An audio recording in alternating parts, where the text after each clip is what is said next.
5 or 6 of them. If you need anything done, you just call the TFRW, and there's 100 women down there in the next hour. If that's not a partner, then I don't know what is. Glennis Chester is going to speak to us today about the TFRW.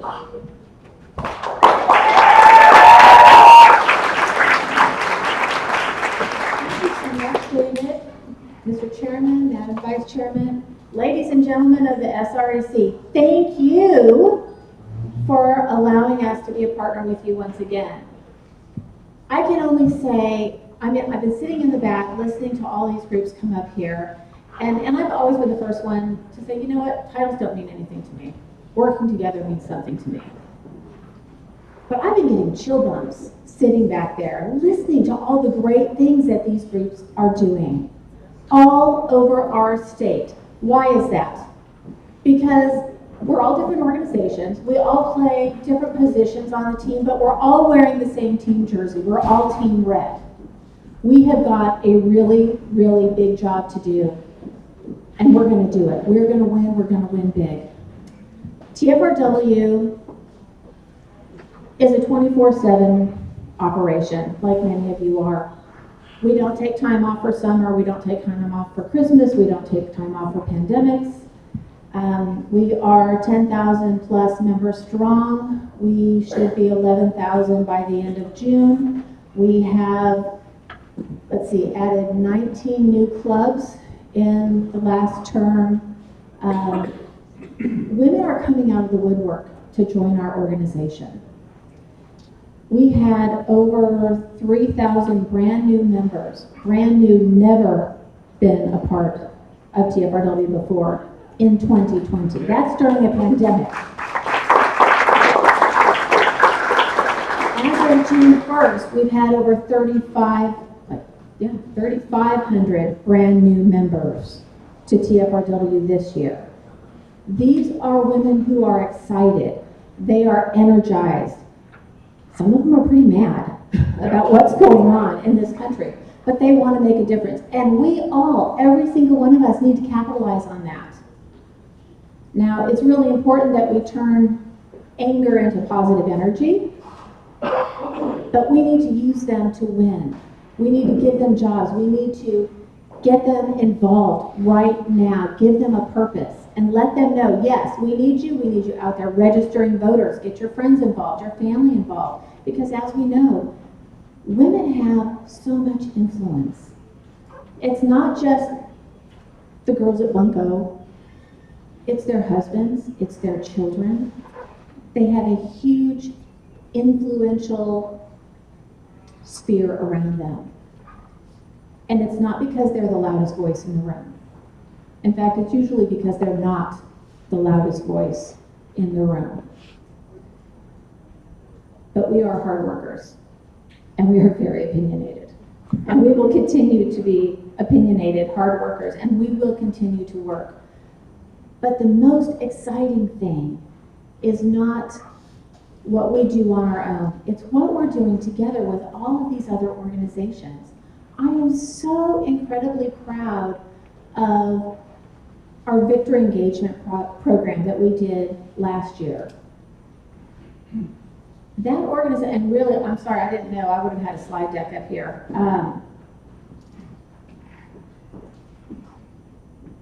We held Texas, folks. We held Texas. We had 3 goals. We had to give our electoral votes to President Trump. We did. We had to send Senator Cornyn back to Washington, and we did. And we had to hold the House and the Senate here in Texas, and we did. We did everything that we set out to do. The Democrats, God love them, they did everything right, technically, and we still kicked their butts. Now, the downside is they know about us, and they are going to bring in more resources than ever. They are going to continue to fight. But when we fight together, when we come together, we are more effective, we are stronger, we are more engaged, and we will continue to win. We are already working on a plan for 2022 and 2024. And I'm so excited to have all of you on board with us. Please, please say you'll be on board with us, because we need all of us to work together to make it work. Because one group alone can't do it. Two groups alone can't do it. It takes the entire Team Red to make it happen. You know, I can point to at least 4, 5 races where we registered more voters in their district last year than their margin of victory. That was a group effort. That was TRCCA and the YRs and the Young Conservatives, the College Conservatives. And I should have Steve doing this because he knows all of the stats off the top of his head. It was all of us working together. It wasn't just one group. And I am so very honored that TFRW was allowed to be part of that. We were excited to be part of that. We want to continue to be part of that, because that is the only way that we are going to keep Texas red. So thank you so much for having us be a partner with you.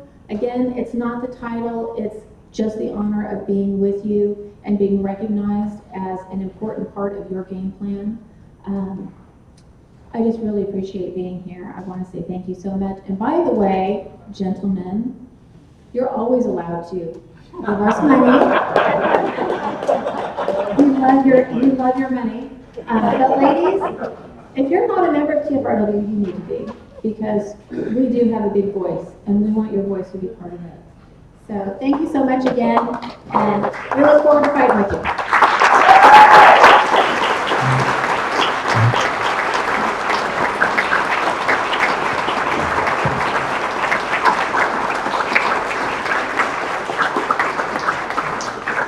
Some people wonder from time to time when I'm running around saying, I am the RPT.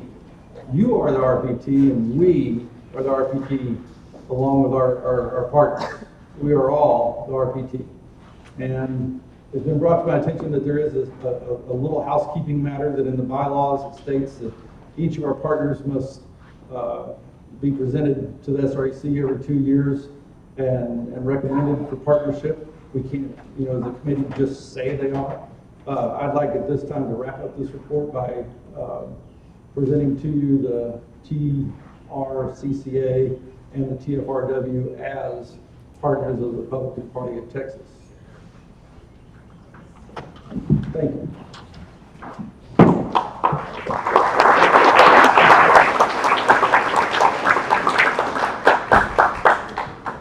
It has been moved, the motion has been made for the TRCCA and the TFRW to be made partners of the Republican Party of Texas. Is there any debate? Do we need the clicker, or is this going to be easy? Okay. All those in favor signify by saying aye. Aye. All those opposed? So be it. TRCCA and TFRW, partners of the Republican Party.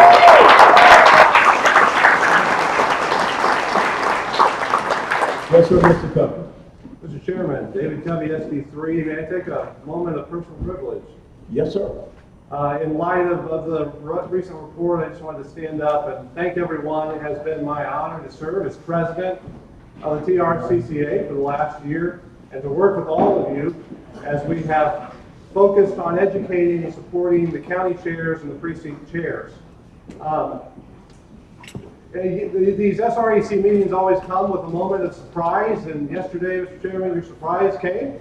And so after much prayer yesterday evening, a long date night with a long discussion with my wife, I am pleased to announce to you today that I have 100% support of my wife in announcing that I'll be running for chair of the RPT to fulfill the unexpired term.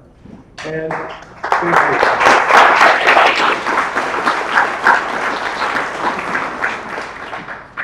you.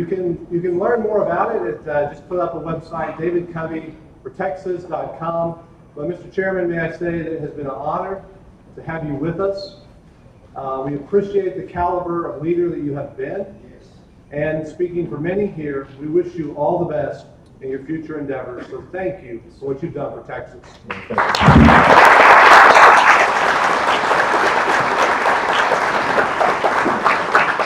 Just to reiterate, the honor has been mine to serve you all, so thank you.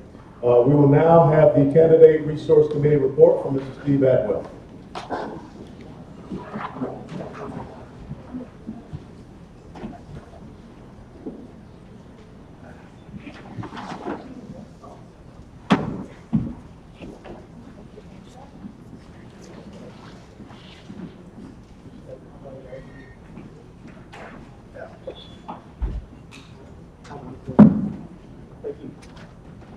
Hello, everybody. Good morning. Good morning. I want to thank you guys for the privilege of serving as your Candidate Resource Committee Chairman. Just things I've repeated to you before. We have in the 7 years now that I've been the chairman. Many of you on here. In fact, let's let the committee stand up, please. Those of you who are on the committee, Don and SREC.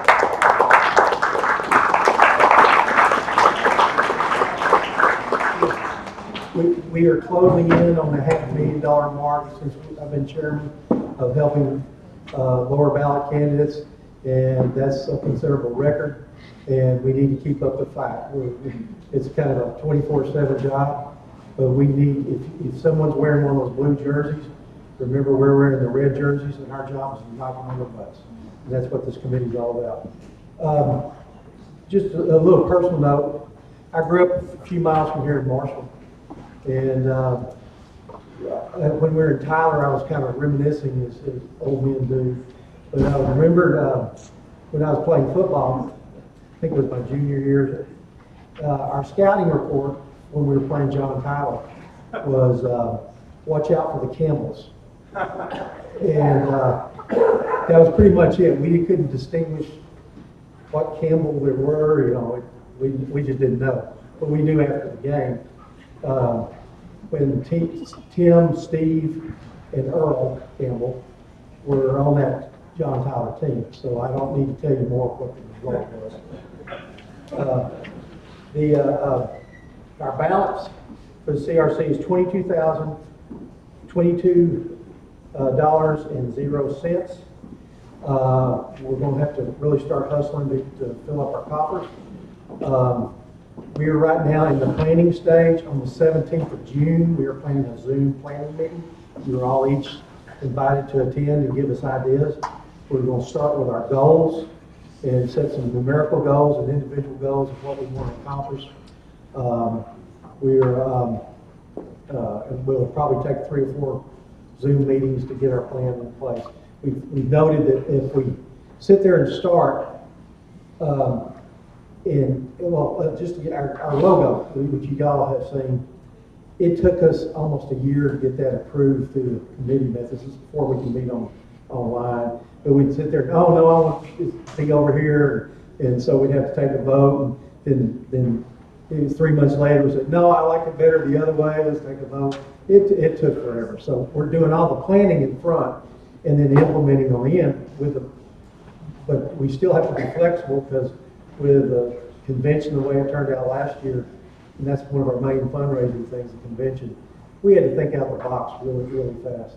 But I want to especially single out one person who's been just an integral part over the years in helping the CRC. Sue Evenwell, you're in the room. Sue, stand up. Give Sue a round.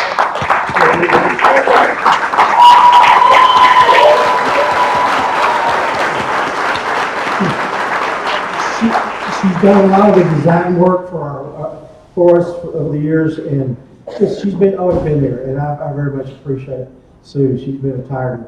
And then I also want to single out one other person. Where's Leslie Thomas? Leslie, are you in the room? Leslie, our largest donation to date has been $14,000. Leslie, your $25,000 pledge has just been really, really been That's an old joke I've been playing for 8 years. I'm sorry. But she has a great sense of humor. But I really appreciate all your work and putting up with me. But like I said, we're coming up with a plan. If you got ideas, there's no sacred cows except for Vivo.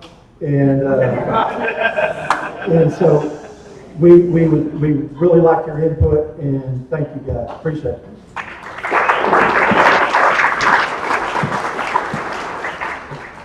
Yes, Mr. Wiley? I cannot begin to tell you how much it pains me to bring to your attention that I have made a mistake. And it was not in the report of the Auxiliary Coalitions Committee. No, another mistake is partnerships and I'm coalitions. defining the original mistake, sir. It's all one mistake. One big. Now you sound like that press reporter back Because the Auxiliary or Partnerships and Coalitions Committee did not actually consider those and review the documentation provided. It was not part of the report that they be recognized and adopted by the entire body. And that was out of order and should not apply. And I'll let the parliamentarian work out however it is, and I'll just simply walk away. 20%. The parliamentarian has ruled that you must do 20%.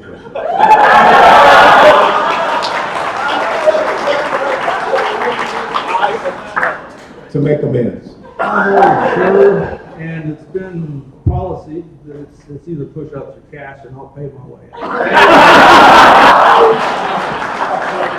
Show me the money. All right. Sit down. We will now have the Resolutions Committee report. Ms. Jerry Fisher.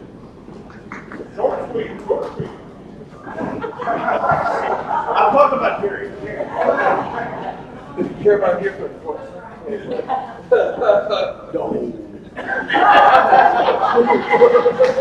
That'll be on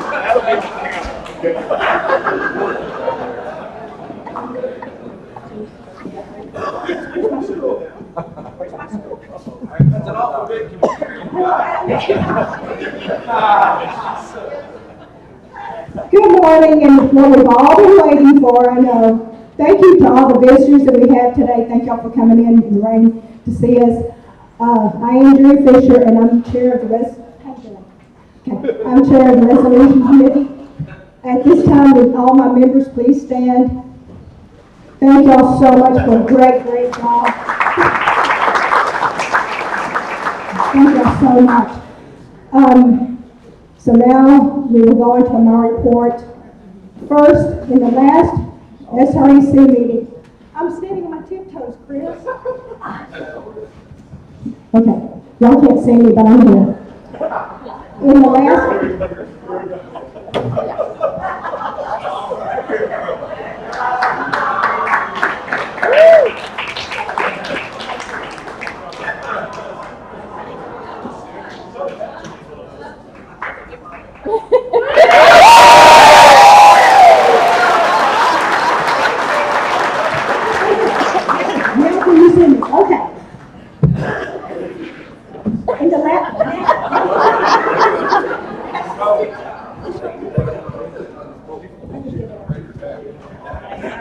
In the last SREC meeting in Laredo, it was requested that a resolution be sent back to our committee for consideration. At our committee meeting yesterday, the author of the original resolution withdrew that resolution and it died in committee. I just report that as a matter of diligence. Second, and this is what we're waiting for, 5 resolutions were submitted. And thank you to all those who submitted resolutions. We had 5 resolutions pertaining to legislative priorities. So we looked at all 5 of them.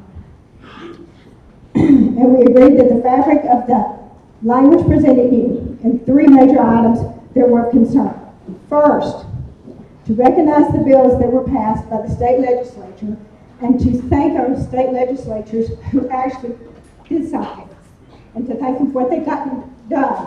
Okay? Number 2, state the legislative priorities that are still on the table for the special session and urge our leaders to pass those through. Third, remove the language that talks of censoring or investigations because the process in the legislation is not complete and thus it's premature. So now the resolution. Do y'all want me to read all the priorities? Do you want me to read the whole thing? He's got it up there. I'll just move to it. Where? I can go to the whereases. Now, therefore. Now they're.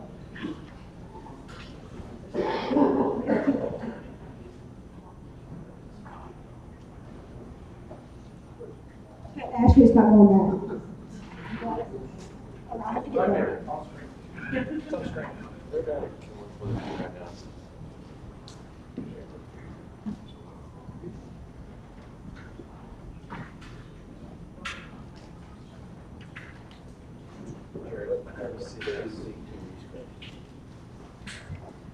Okay. Therefore, be it resolved that the Republican Party of Texas welcomes Governor Greg Abbott's word to bring a special session to address election integrity, 2021 Texas legislative session, and RPT legislative priorities.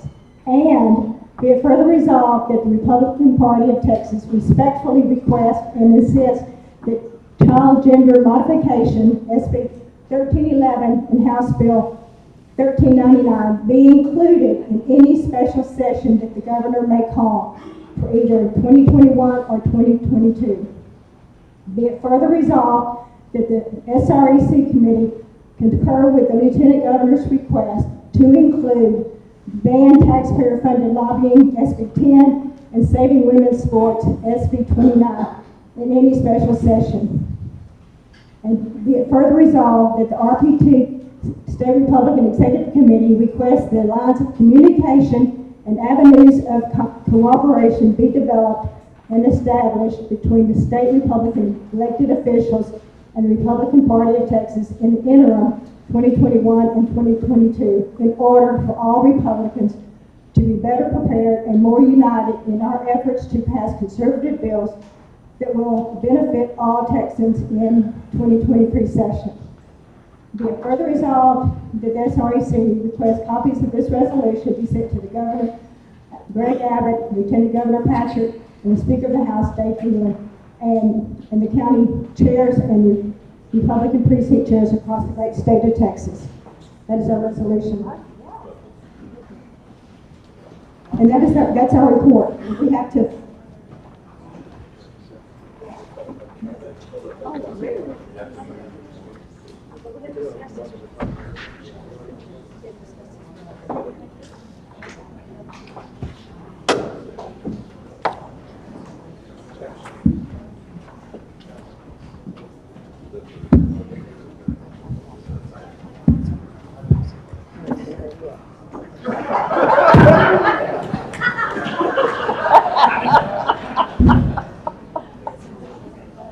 Yes, Mr. Brewer, you're recognized. Chris Brewer, SD4. Mr. Chairman, I would like to discuss a motion to amend to point out the fact that the legislature, Speaker of the House, Lieutenant Governor, and Governor apparently strategically blocked several of our priorities. I do not have the exact wording, sir. I would kind of like to leave that to the body. So When you get the wording, you can come back for the body. I'll do that, sir. Thank you. Thank you. Mr. DeRosa. Mr. Chairman, I move to amend the resolution on being further resolved to add school choice, Senate Bill 1968, to this resolution to be heard in any special session. Which paragraph? Which be it further resolved? Or do we need to add, you want it? We need to add. We need to add. Okay, So the motion is to amend to add a new be it resolved. that the State Further Republican resolved. Executive Committee, Where do you want it first? it could be put anywhere. Second one? Pardon me? Second one is up. Second one's fine. It'd be the third. Be it resolved, that's good right there.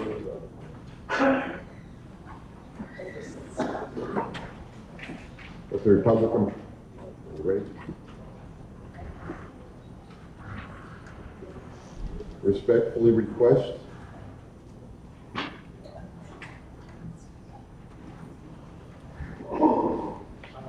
that Senate Bill 1968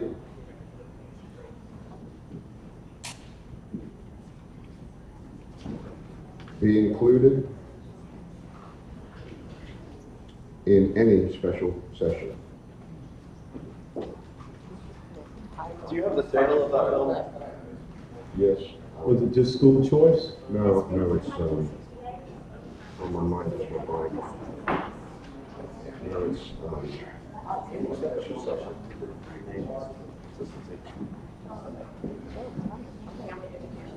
yeah, it's a family educational relief program.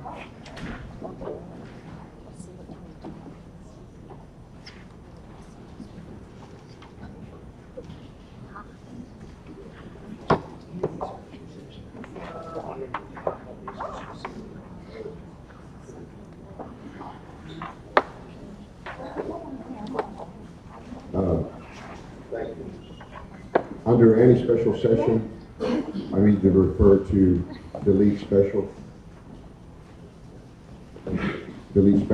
and add 2021 or 2022. Special session.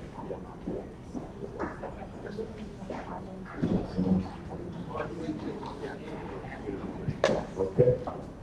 Yeah, we'll make it consistent with the other, be it further resolved. I'm sorry, Chairman. No, I'm saying we'll make it consistent with the same thing where it says for either 2021 or 2022. Yes. Yes, that's, we're gonna make it consistent.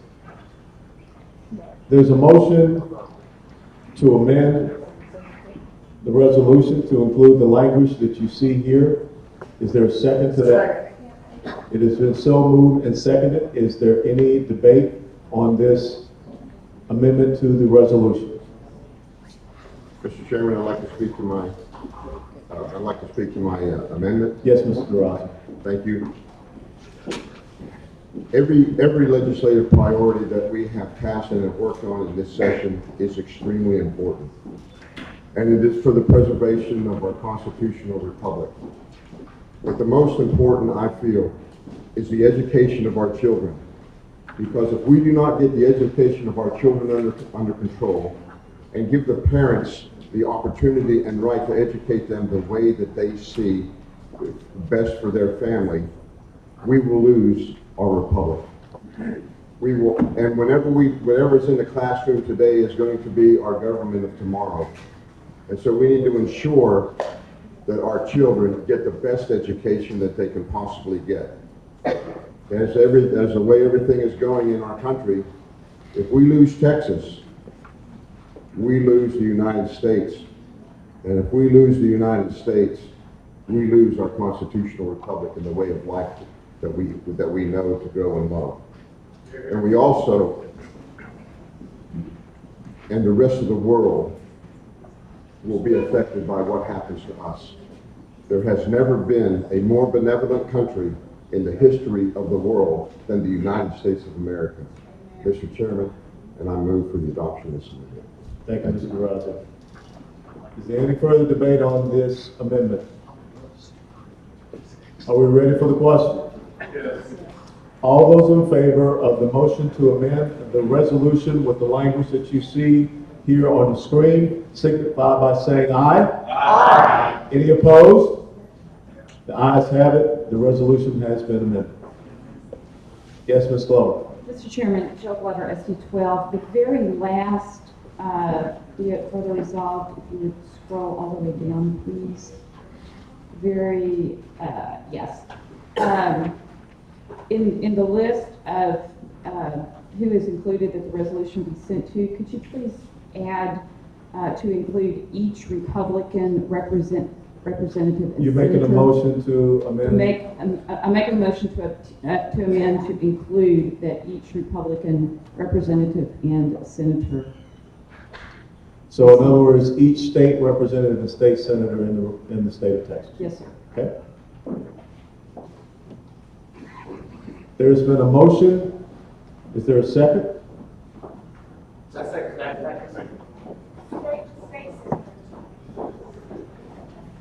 There's been a motion and it has been seconded that we have amended language to this resolution to include state senators and state representatives to be on the distribution list of this resolution.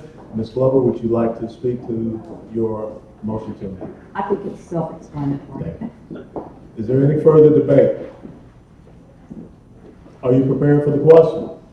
Yes. All those in favor signify by saying aye. Aye. All those opposed? The ayes have it. The resolution has been amended. Yes, Ms. Roberts. Tanya Robertson, SD 11. I'd like to make a motion to amend the, I think it's a whereas with the election integrity. No, it's a resolve. It's a resolve. Is it a where? Okay, wherever it is. Whereas the number one priority, election integrity, SB 7. Yes, sir. No, it's not that. Further down. It's a resolve. I'm sorry. Right? Yes. Add reform, election integrity reform. Just add the word reform.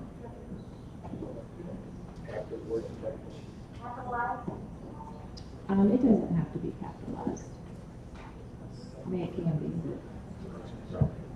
Okay, so you're making a motion to amend the resolution to include the word reform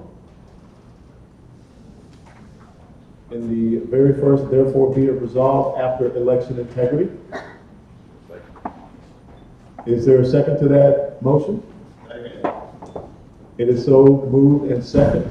Is there any, would you like to speak further to that? Yes, sir. We adopted a lot of bills that would together, separately, not accomplish the goal. Reform is all those put together to actually enact what we need to accomplish the goal. Is there any further debate on this motion? Mr. Patrick, you recognize? Mr. Chairman, just give me a second. I'd like to confer with my colleague.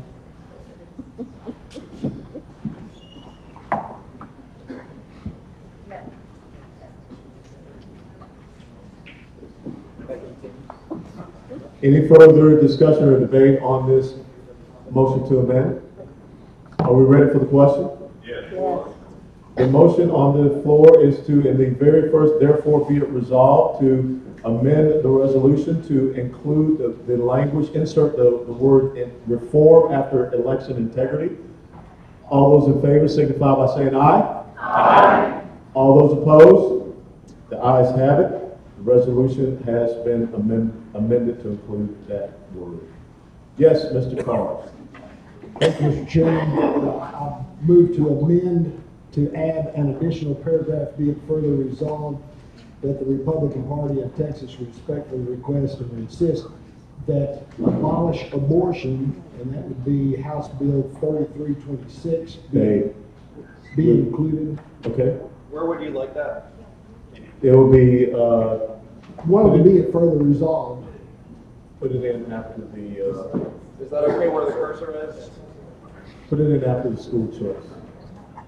Where we just did school choice. 1968. Be it further resolved, can you read that again, please? Yes, sir. The same language as to be it further resolved, but just added would be abolish abortion, parentheses, House Bill 3326.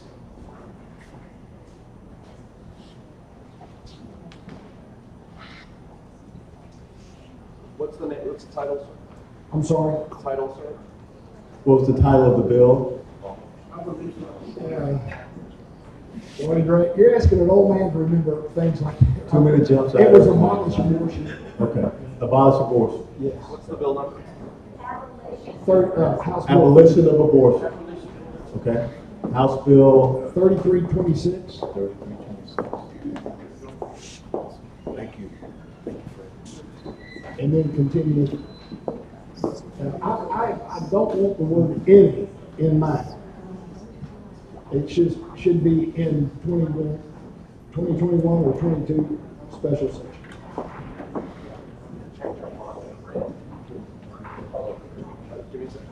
Okay, well, let's stick it in there.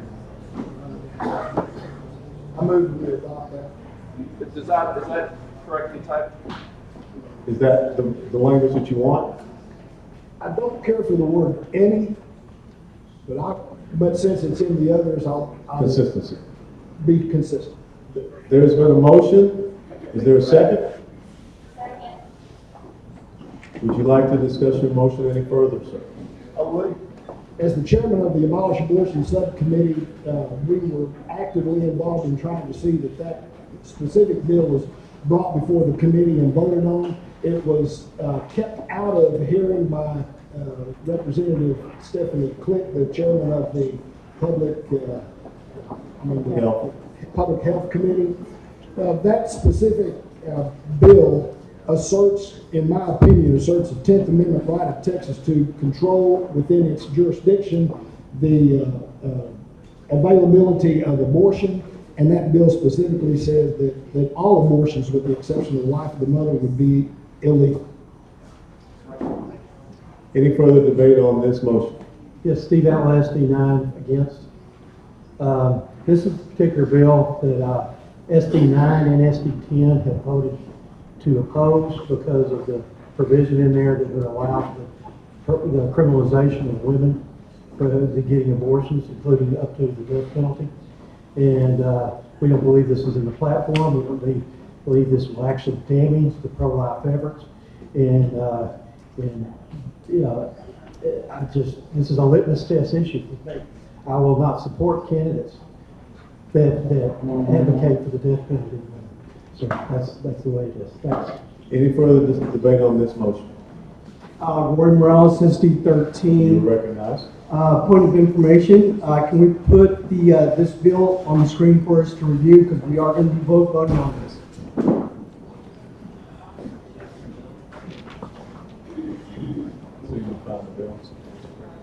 Yes, Mr. Blankenship, you recognize.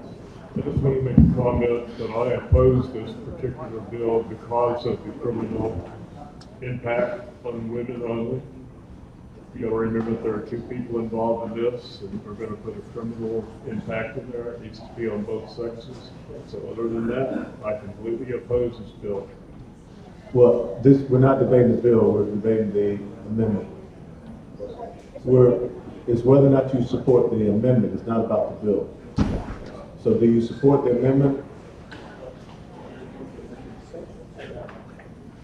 The amendment is, I'm just sort of The debate is on the motion to amend the resolution, which will include this language. So are you standing against the motion? Yes. Okay, got it. Yes, Mr. Novus.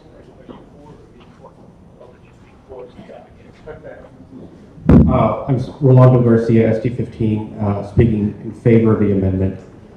This bill is the only legislation that actually fulfills the legislative priority to abolish abortion. It's the only bill that fulfills what's also in our platform about asserting our 10th Amendment right and nullifying Roe v. Wade. All the other pro-life legislation, heartbeat, the trigger bill, all that's great, and it was passed, and it's wonderful. But all of that is going to be fought in the courts, and it does not totally fulfill what the delegates voted for. And we have gone through this, at least for the last few conventions that I've been involved in on the platform committee and in the platform debates and convention.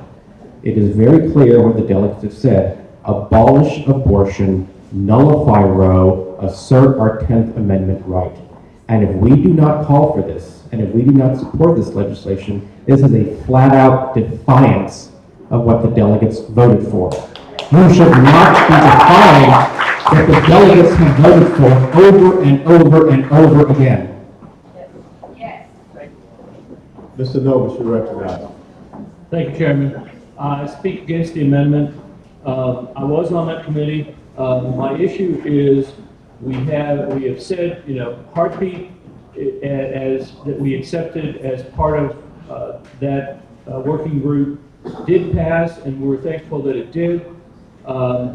There are several bills that would have a chance to get addressed in legislative session, special session. I think this is too much of a lift for special session to occur and make meaningful progress without giving the Dems the opportunity to argue, speak about all of them, and let us get nothing. I'd rather get election integrity, I'd rather get gender modification, and not then put in all of this items and rehash the whole session in a special session. Its special session is limited on time. We cannot afford to be cutting the time, slicing it among all of the priorities that we've now listed in here. So for that reason, I'm voting against the amendment. Ms. Glover, you recognize. Yes, sir. I'm speaking for the amendment. It is not our job to figure out strategy. In fact, the House representatives during session did a lot of strategy to prevent addressing our legislative priority bills. So frankly, that is not our problem. Our role is to advocate for the bills and the priorities that our delegates tasked us with at the state convention last year. So I will be voting for this amendment, and frankly, I believe it's our responsibility.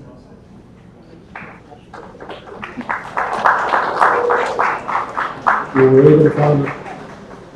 Do we have the language up? Okay.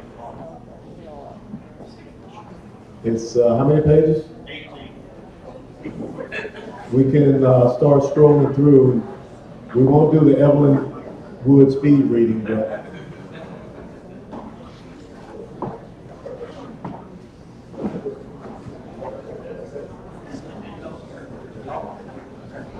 Mr. Bro.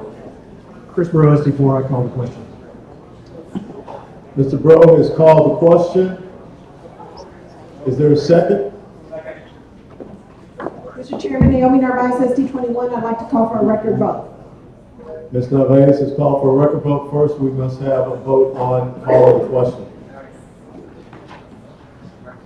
Second. It's been seconded. Everyone have the clickers?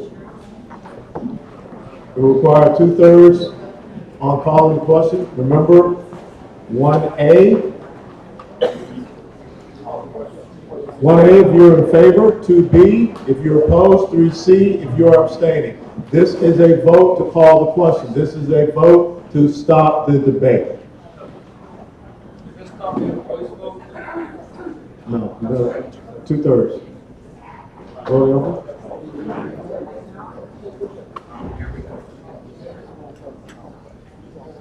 Voting is open.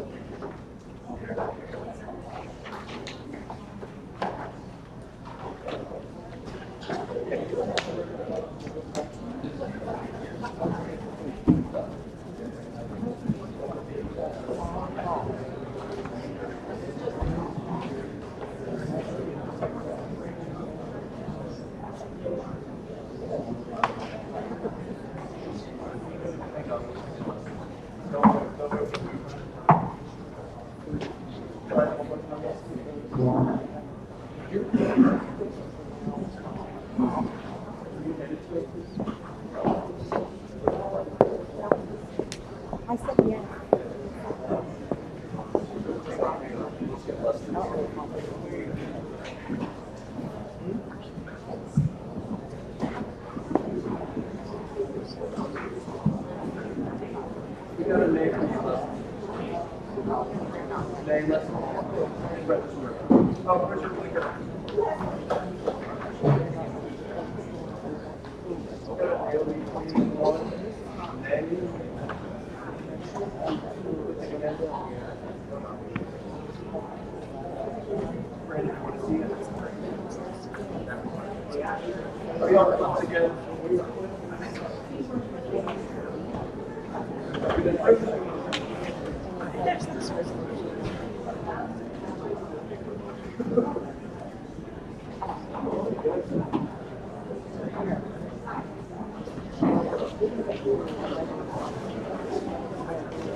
Yes, vote on call the question. Yeah. We need to make sure the bill is accurate. If not, we'll switch it.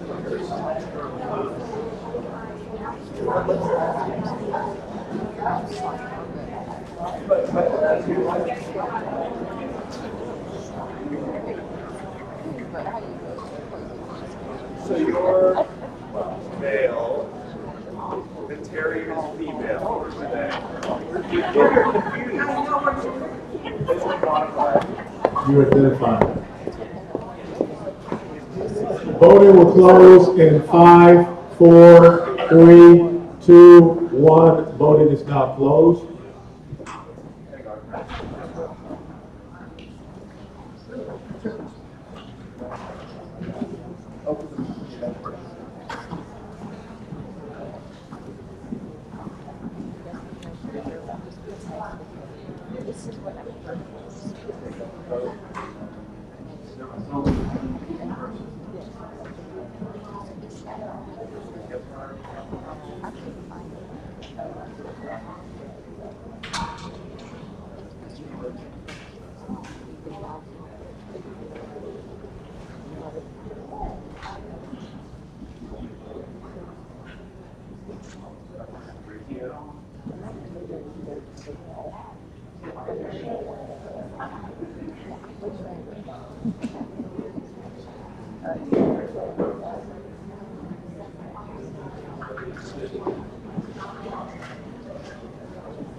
The vote to call the question to end the debate. The ayes have it, 55, 6 nays, and 1 abstain. We have ended the debate. Are you ready for the vote on the amendment to the resolution? Naomi Narvaez, C21. I'd like to vote on this vote as well. Second to this motion to have a recorded vote. It's so been moved and seconded to have a recorded vote. All those in favor signify by saying aye. Aye. Any opposed? We will now vote by recorded vote on the language to amend the resolution that would include. Can you bring it back up?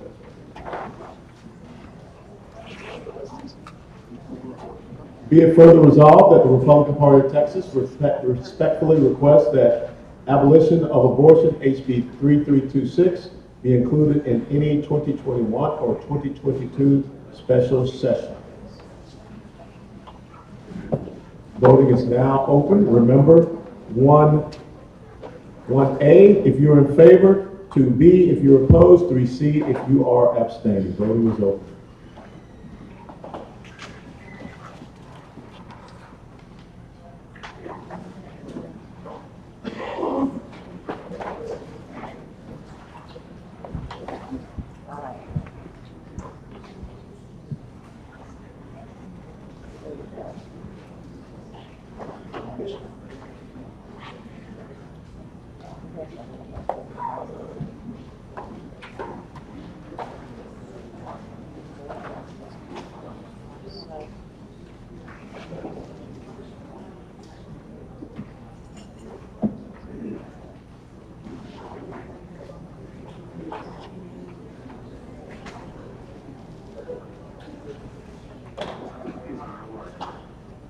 Razio, Hayes, Norad.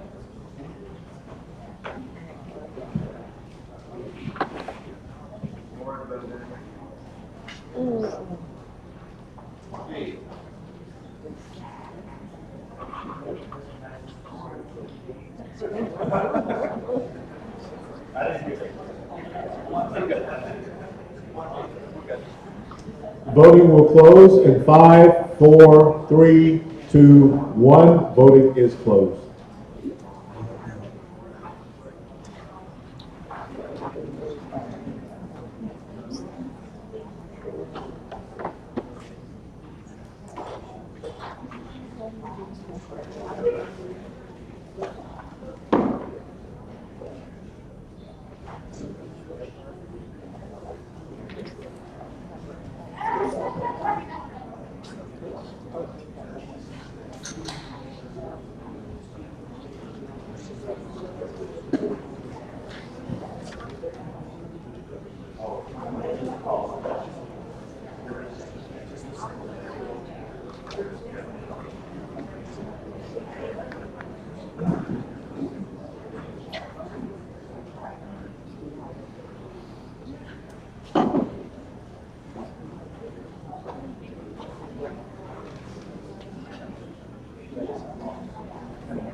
The amendment passes.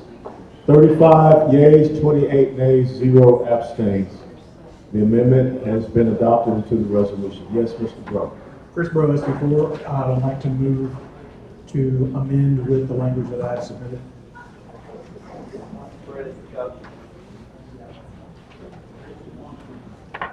Where do you want it, Mr. Bro? Before the final whereas for notification.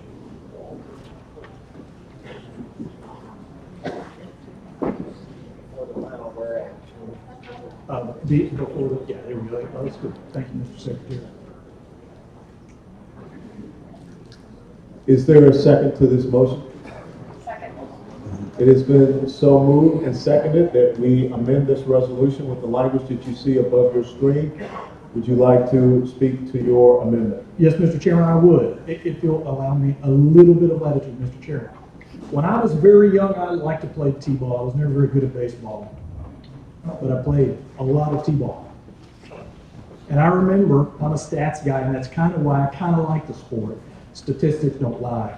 They give you a standard in baseball, and you got to meet the standard, and they report the statistics. Mr. Chairman, do you know the dimensions of home plate in t-ball? No. 17 inches wide. The home plate in t-ball for little kids is 17 inches. Mr. Chairman, do you know the dimensions of the home plate? If you're trying to make me look ignorant, you're doing a good job. No, sir, I'm not. I'm trying to do the point. In fast pitch, the home plate is 17 inches wide. When you go to high school and you play baseball, home plate is 17 inches wide. When you go to college, they really change things up. And home plate is 17 inches wide. Whenever you go play minor leagues, home plate is 17 inches wide. When you go to the pros and you play at the top of the game of baseball, America's sport, home plate is 17 inches wide. It's 17 inches wide when you play t-ball. It's 17 inches wide at the World Series Center. They set the standard. They have a priority of following a standard. From t-ball at 6 years old to the guys playing up there in the World Series. We're the Republican Party of Texas. We set the standard for the United States. Our standards aren't called home plate. They're called legislative priorities. And we pass them as a body, and we set the standard for not just Texas, not just the United States, but the world. Our legislators failed. If they were in t-ball and they couldn't hit a ball off a 17-inch plate, they lost the game. And if they went to the World Series and they couldn't hit a ball over a 17-inch plate, they would lose the game. They played a game with our priorities, and they lost. This is what my amendment is doing. We're calling balls and strikes. They struck out. Yes, they took 2 good swings, but they missed 6 easy pitches that they should have hit out of the park in about 8 days of legislative session. But we went 140 days, 7 innings, and they couldn't get it done. They could not get it done. There's only one reason why. It's because they didn't want to get it done. They don't care what you say.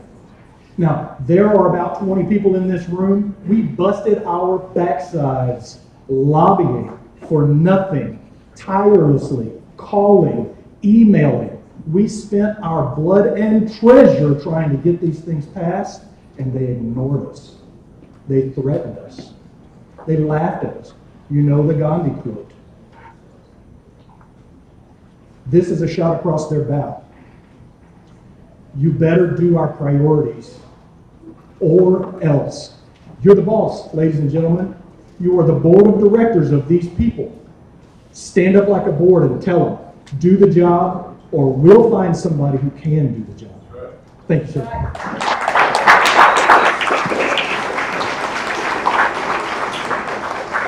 Mr. Garcia, you're recognized. Thank you. Rolando Garcia, SD15, speaking against the amendment. I'm not a fan of baseball, so I didn't entirely. I didn't entirely follow all that, but I will say The game is not over yet, okay? Before we're making judgments about who failed or whether we won or lost, the game is not over yet. We've got at least one special session coming up. And, you know, we talked a lot about this in Resolutions Committee, about whether we should come in strong with this very harsh, condemning language. And we thought, well, there may be a time for that later in the year, after it's all done. We do need to take a hard look at what failed and why it failed and who obstructed it. But we are still in the phase, we are in the middle of the game, the process is still ongoing. We have at least at least two special sessions coming up, and we are still trying to persuade the governor, lieutenant governor, and speaker to support our priorities. So I'm a big believer in carrots and sticks, and we need to have our sticks ready. And but right now I think we're still in the carrot phase. And I'll address the elephant in the room here. I think we're all thinking it. This sort of process, I think, people will consider it more legitimate when we're looking back on the session and making these judgments, when the chairman is not considering a run against one of these people. And for us to do this right now would look like a political stunt. Yes, Ms. Glover. Jill Glover, SD12. With all respect to my colleague, I vehemently disagree. We don't know what's going to be called in the special session. So we have given them chance after chance. You know what? They had chance 2 years ago. 4 out of the 5 priorities we had 2 years ago are the same priorities we have this time. They failed in passing those priorities 2 years ago, and they have failed in this regular session. Our job is to tell the truth, and this added language is the truth, and we certainly need to use sticks as well as carrots. I think there's a whole lot of carrot in this resolution. I think it is very kind, I think it is very respectful, but we also need to let them know that we are aware of the games that were played and the intentionality in obstructing our bills. I saw it firsthand. Many of my committee members and other SRECs can tell you stories. We saw firsthand the shell games that were played. So I very much think that we need to add this language. It is the truth.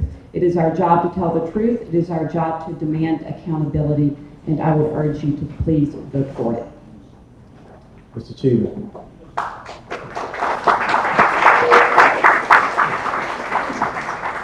Sean Cheevan, SD17. I want to agree wholeheartedly with Rolando speaking against this motion. We are entirely dependent on these 3 folks, in particular the governor, to get these items on the agenda for the special session. And nothing will get this resolution in the circular file faster than poking them in the eye before we ask them to do something on our behalf. So I would urge you to vote against this. I agree with Rolando again that the time for retrospectives is after the game is over. Let's not poke folks in the eye before we're done. Thank you. Thank you. Mr. Blankenship. Dr. Blankenship, you recognize. Well, against adding this, I think you're mixing dogs and cats here. We want positive information, and we don't want to put negative stuff in at the same time. Session is not over yet. We have another session coming up, and if they don't act then I think we should censure them. But now is not the time to do that. And if I were going to do anything with this entire resolution, I would change the wording from respectfully request to respectfully direct the legislature to act.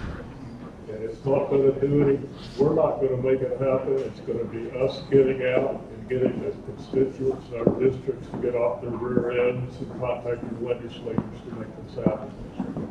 But I'm against that particular addition to the resolution. Thanks, sir. Mr. Precure, you recognize. Thank you, Mr. Chairman. Carol Precure, SD31. I am also speaking against this resolution, or this amendment to the resolution. There's a lot of blame to go around, we realize that. There's a lot of finger pointing.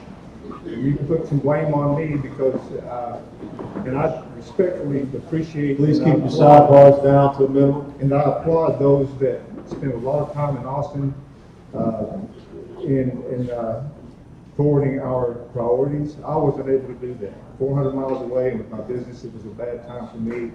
So I was neglectful in helping out in this effort. But at the same time, with that in mind, Gail Stannard and Tom Nobis authored this resolution, and they made an effort to avoid any aggressive finger pointing and blame, and they wanted this to be something that was an appeal to our legislators to consider in the special sessions. And I also believe that that we do have a chance here. I don't think it benefits us to go and make any enemies of some of these legislators by doing a lot of finger pointing and blaming for the failures of this past session. So I would like to respectfully appeal that we do not vote in favor of this amendment. Thank you, Mr. Speaker. Ms. Pike, you recognize? Yes, that was Dalton, ST7. I'm for the bill because we have seen these games played year after year after year, and it's evident that there is a disconnect between the delegates and our representatives. The games are obvious. The senators will write a great bill, then the House will come back and tear it apart and totally rewrite it, vice versa, or they will put it on a calendar committee that it gets held up. We have gone this session and held rallies. I gathered 100 people in Patty's office on a rally, and they go, "Oh, we're going to get it off. We totally plan to get this to the floor." And so these games are just being repeated, and I think that we need to make them aware that we get it. And these are the delegates' priorities. And so we have the House, we have the Senate, we have Lieutenant Governor, we have Governor, and we can't get our legislative priorities passed. So I think it's good that we make a strong call, a wake-up call. Ms. Stannard, you recognize? Thank you, Mr. Chairman. As you know, I was one of the original authors. Tom Nobis and I have been in the Capitol a lot this session. And we know who our friends are, we know who are working with us, and we know who have been, let me use the word obstructive, that's in this amendment. The most important thing for me right now is to preserve and protect this body as representative of the Republican Party of Texas, and to promote our priorities in the legislature. That's what God has called me to do. And I can only do that for you on the Legislative Priorities Committee as I develop relationships and have entree into these offices. And when we make language like this, and if you will read the rest of the whereases, which we did not read, you will realize that we were trying to reopen the dialogue for a special session. Please do not kill the efforts that we are making. We have already made initiatives to get with each one of these people, and we have opportunities to be talking to very high-level staff, if not these individuals, in the next few weeks. Please do not shut that door.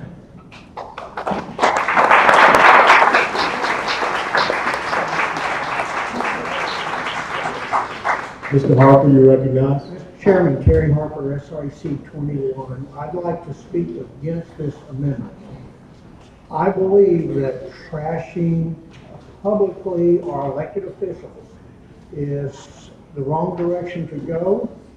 I believe that we should be out doing our jobs, recruiting candidates that are like-minded and will look us in the eye and promise to support our legislative priorities, and we primary out these people that will not do what we have elected them to do. Thank you, Mr. Hart.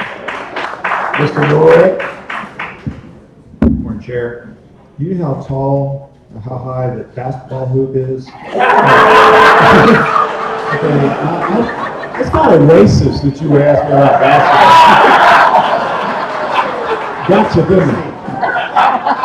If I deny that, then I'm proving I'm guilty. Let's see. I'm not sure. Just travel. I sorry. get it. You got me in a racist trap there. So I hope everybody knows that I'm not normally a bootlicker or one that would be considered somebody who kowtows to the management. I do occasionally criticize our governor and other people. However, this is kind of a legal document. When we say further resolve, we normally have to have things above that lead us to this resolution. I have heard and I have understood that there are some of these things that happen, some intentional obstructions, but we have not demonstrated this in that document in a way that a fair reading would say, if it's resolved and we have a finding, that we have facts in our document to support that. So without those things, I think this looks a little petulant. I'll be voting against this, even though I agree with the sentiment. I don't think it does what we want it to do. So I'll be voting against. I hope my brothers and sisters join me, and whoever else is not in one of those categories. Mr. Morales, you're recognized. Roy Morales, ST 13. I'm going to be voting against this. LPs have not been around that long. I heard the same complaints the last session when I was on the LP committee. But let me say this, Jill, you did a great job. You do not make major changes overnight. But you gotta realize we didn't make any changes. Think about what we did last time. When it came to the unborn. Before, if there was a botched abortion, that child was gonna die. But we made that change the last session. And what you did this time, my God, the heartbeat bill. We're light years ahead. Let's not blow our momentum off by burning bridges. Gail and I were on it last time. She has developed relationships. This language right here will burn it down in a heartbeat. So, like I said, I'm voting against this so we can continue our momentum. The game is not over, like Rolando said, but they will get the message based on what we have without this language in here today. Thank you. Mr. Bro, you recognized. Mr. Chairman, thank you. First row SD4. After the testimony of Rolando and Gail, I would like to respectfully, if there are no objections, pull this amendment, sir.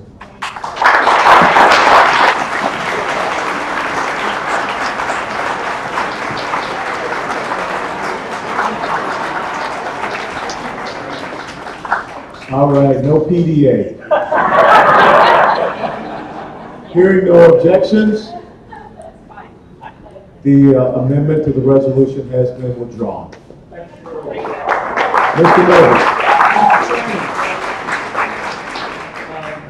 I'd like to offer an amendment to one of the resolutions that were put in here on the language. You need to scroll back up, stop there.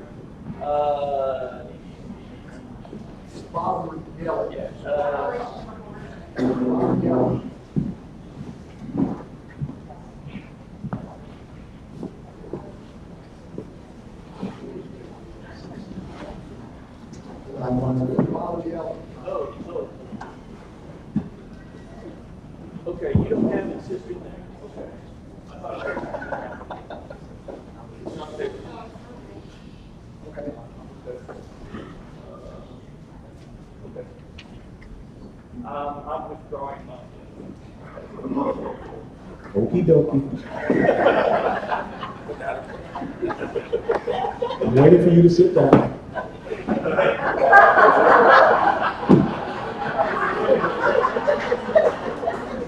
Do I need to play the Jeopardy music?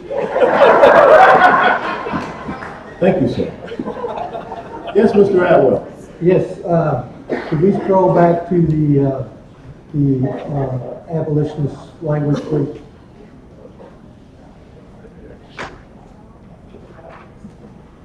Let's see.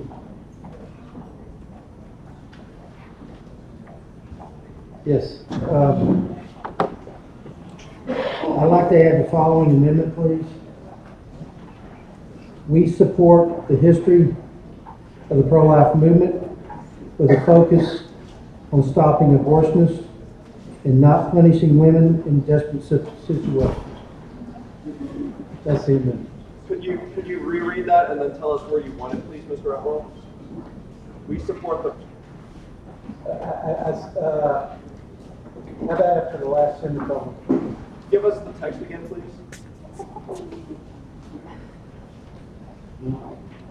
We support the history of the pro-life movement with a focus on stopping abortionists and do not punish women in desperate situations.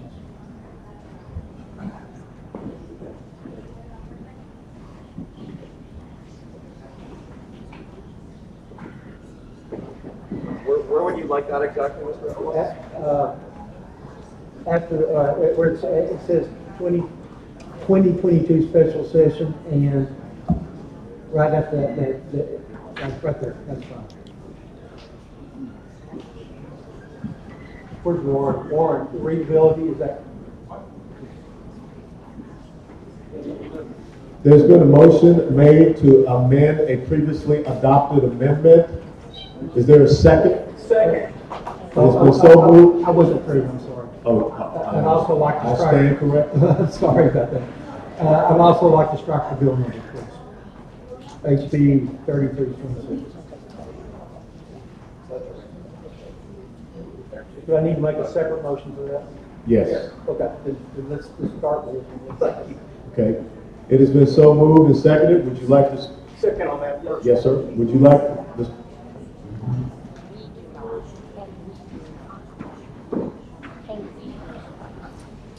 Check with Tom if he wants that. Mr. Atwell, would you like to speak to your? Yes. Traditionally, the pro-life movement has treated women as the victims of this horrific practice. My personal views are I am pro-life, no exceptions. I've been that way for quite some time. And that usually has been my complete litmus test on vetting candidates. If you're not pro-life in a primary situation, I will not support you. We're at the verge of ending abortion in Texas. The heartbeat bill, the liberals have not a clue of how devastating to the abortion industry that's going to be.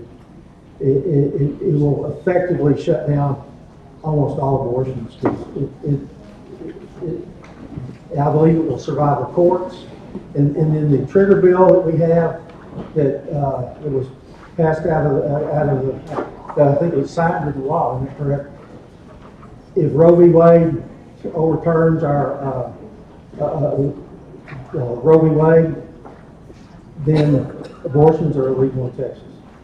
It is counterproductive to winning the hearts and minds of people to sit there and say that your daughters or your wives who have gotten abortions are the criminals in this. Because we have a lot of coercion with family members, boyfriends, that kind of thing. We are about hearts and minds winning in this thing over, and we're very, very close. This will set us back. And I have a problem with it even being pro-life. So that's the reason I'm adding this amendment to this. Thank you. Mr. Norris?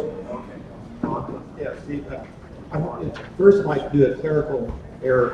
I think what you intended was we do not seek to punish women? That's correct. Okay, do not seek to punish women. Sorry, we're getting the text. This is the correct amendment right here. Ah, okay, good. Well, I'll speak in favor. Are you looking for a second or? No, we're past that. Okay. Sometimes I think more attention than other times. We talked about this a little bit last time. Just so everybody knows, at least in the room, pre-Roe v. Wade, we did not seek to enforce pro-life laws by putting young women in jail or going after the young women. And it's not that there aren't some repeat offenders who do wear t-shirts that say, I'm proud of having an abortion or whatever. But those are small, tiny focus. Generally speaking, we've always, historically, for millennia, I'll exaggerate a little bit, sought to enforce these rules by going after the doctors and taking away their licenses. And so there's some effort here to talk about equal protection and things like that, but we don't really do that with a lot of situations. But the point of this amendment is to point out that we're not seeking to go after young women. This is used as a hammer on our elected officials. Well, your SREC wants to put women in a chair. No, we don't. We don't. We're just seeking to say that unborn infants should have the same rights as born infants. So focus on that and that issue. But we as leaders in our community should know the background before Roe v. Wade. For some people in this room were not born at that time. But and it's hard to remember what we did back then, because I wasn't part of the situation then. I don't know what we did. But we did not go after young women, because they are often the victims of these things. They're often told by boyfriends or fathers or somebody, you got to go get an abortion. And of course, being pro-life means we're establishing that life is important. So that's the basic reason for this. Thank you. Ms. Thomas, you're recognized. Leslie Thomas, SD 23. I want to read from the platform the language that our delegates voted on, the RPT. This language is not in our platform. Our platform says, abolish abortion. Since life begins at conception, we urge the Texas legislature to abolish abortion through enacting legislation that would immediately secure the rights of life and would ignore or refuse to enforce any and all federal statutes, regulations, orders, and court rulings that would deny these rights. I oppose putting language in there that is not from the delegates. Whether you are for this or against this, we should keep this true to the people that sent us here and the people we represent. And I'd also like to further address the issue of criminalizing girls who get abortions, because that's how it's always done. A girl gets in trouble, or you know and I know that that is not going to happen in Texas. That's not going to happen. If there's a reason, because they, and if you look at the bill that this references, that Representative Clayton authored, it has that language in it, but that has to be further debated. Well, not debated, but fleshed out, right? So this gets to the issue of there is a life that is being taken casually, and there has to be a recompense for that, and there will be a recompense for that on this earth, or there will be a recompense on this before the throne of God. So we do it here and now, or we do it later when there's eternal consequences. So what I want to say is that this does not track the language that the delegates sent us to represent them. Ms. Stannard, you're recognized. Thank you, Mr. Chairman. I am absolutely in favor of the sentiment of this statement. It does not fit with this resolution, and I would appreciate it if you would vote against. Ms. Robertson, you're recognized. Thank you, Tanya Robertson, SD 11. At this last convention, I'm pointing to our principles. We added a word in principle number 2, the sanctity of the innocent human life created in the image of God, which should be equally protected from fertilization to natural death. This particular amendment is in opposition to equally protection. I just wanted to point that out, and I'm voting against this. Mr. George, recognized. Mr. Chairman, my fellow SREC members, I grew up as a preacher's kid, so I can never support an abortion. Not in my family, nowhere else. I will never do that. But the problem here is we're not talking about abortion, we're talking about criminalization. So that's a whole different issue. Our delegates, I personally don't believe, wanted to put 12-year-old children in jail for having an abortion. I don't believe anybody wants to put any woman in jail for having an abortion. None of the SREC members do. I personally don't believe any of you do. And like earlier Warren said, we didn't have that history, but it doesn't mean we're not going to have that history in the future. So I am speaking in support of this language. I know most of you are looking at me like, why in the world are you doing this? But my intention is, I do support 3326. I've read that bill a couple of times.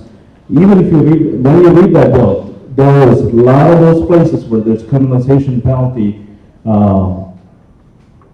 languages, it's actually stricken. And they're still there, some of it is still there, but we can support abolition of abortion without putting people in jail or having that type of language published in the press. We will alienate a lot of our base. We're not a church. I wouldn't say these things in my church, but this is a party. We need to have everybody involved in our party. We have primaries coming. We have election coming. We need to know where we stand on these things. I am against abortion, but I'm also against putting somebody in jail or penalizing them for having it. I am all in for taking away the license of the doctors and the clinics who perform that. So I am in support of this language. Mr. Carr, you recognize. Thank you, Mr. Chairman. John Carr, SD 22. I agree with Abraham that the sentiment of the amendment I agree with it too. However, I want to read the bill. With respect to the government code, it's amended to read that the governing body of a political subdivision of this state shall ensure that the political subdivision enforces chapters 19 and 22 of the penal code in relation to abortion, regardless of any contrary federal statute, regulation, treaty, order, or court decision. That amends the government code. It also amends the penal code to read a person is criminally responsible for an offense committed by the conduct of another if, acting with the kind of culpability required for the offense, the actor causes or aids an innocent or non-responsible person to engage in conduct prohibited by the definition of the offense. It is my opinion, and that's why I read this, you can make your own opinion, but this is not a bill that's going to criminally charge a woman who has an abortion. I am speaking against this amendment. Is there any further debate? Are you prepared for the question? Because this is a motion to amend a previously adopted amendment, it will require 2/3. If you are voting in favor of the proposed amendment to the previously amended language, you press 1A. If you are voting in opposition, 2B, and 3C if you are abstaining.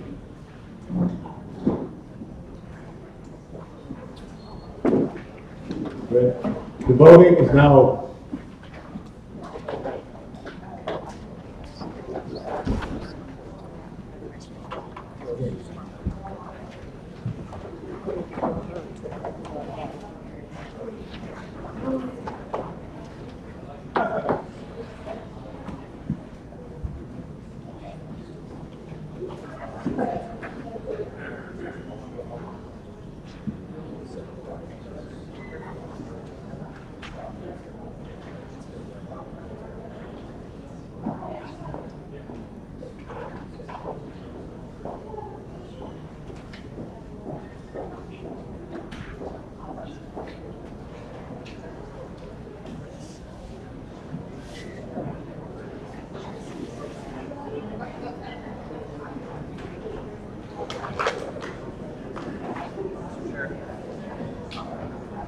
Voting will close in 5, 4, 3, 2, 1. Voting is now closed.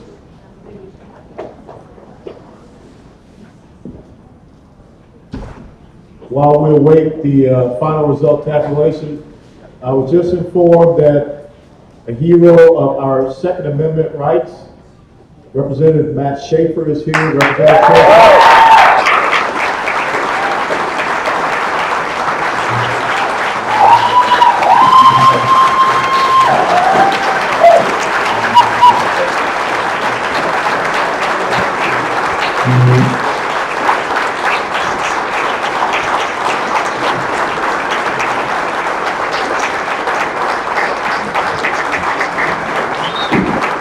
Thank you. I didn't expect that. The simple truth is that constitutional carry would not have passed the Senate without the grassroots.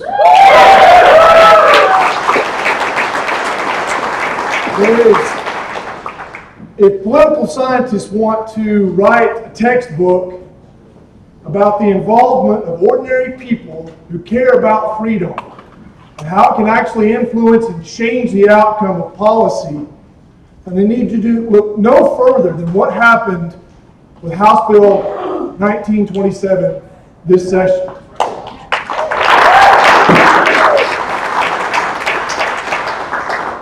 When it became apparent that it was going to pass the House with a strong majority, in fact, some bipartisan support, then we started getting some interesting messages back from the Senate. They were uncomfortable. But they were uncomfortable in a good way.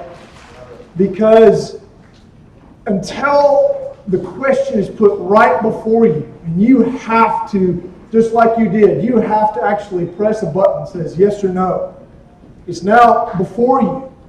And you no longer can just put something on a website that says, I'm pro-Second Amendment.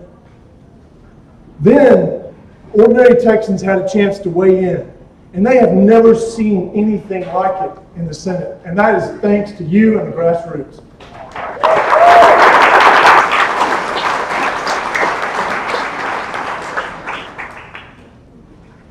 So how long have we talked about this issue? And every time we have a legislative session, we always talk about defending the Second Amendment. And certainly, that is as important now as it has ever been. You think about the regulations that they want to put on us from Washington. You think about our own legislators who have gone soft on the issue. We do have to defend the Second Amendment. But the question that I have always asked, and we got to bring to a head this session, is when do we actually restore Second Amendment rights that have been long lost? The Second Amendment says you have the right to keep and bear arms. What good is it if you can keep it if you can't bear it? Are we serious about the Constitution? For 150 years, handguns for self-defense have been generally prohibited in the state of Texas. Since 1871, handguns have not been generally allowed for self-defense in the state of Texas by law-abiding citizens. Governor Abbott's going to sign that bill, and on September 1st, that is going to change in the state of Texas. And the law of the land will be that if you're a law-abiding citizen with a clean record, and you want to have a handgun on your person for your self-defense or the defense of your families, you will be able to do that. It's long overdue. So, Chairman West, to all of you who worked and made calls, how many of y'all made calls? I can only imagine. Y'all really don't. I don't know if y'all can appreciate the level of intensity that the Senate felt on this issue. But it was intense. And I fully believe it would not have happened without that response. So my name is on the bill. This bill is owned by the grassroots. So thank you all very much.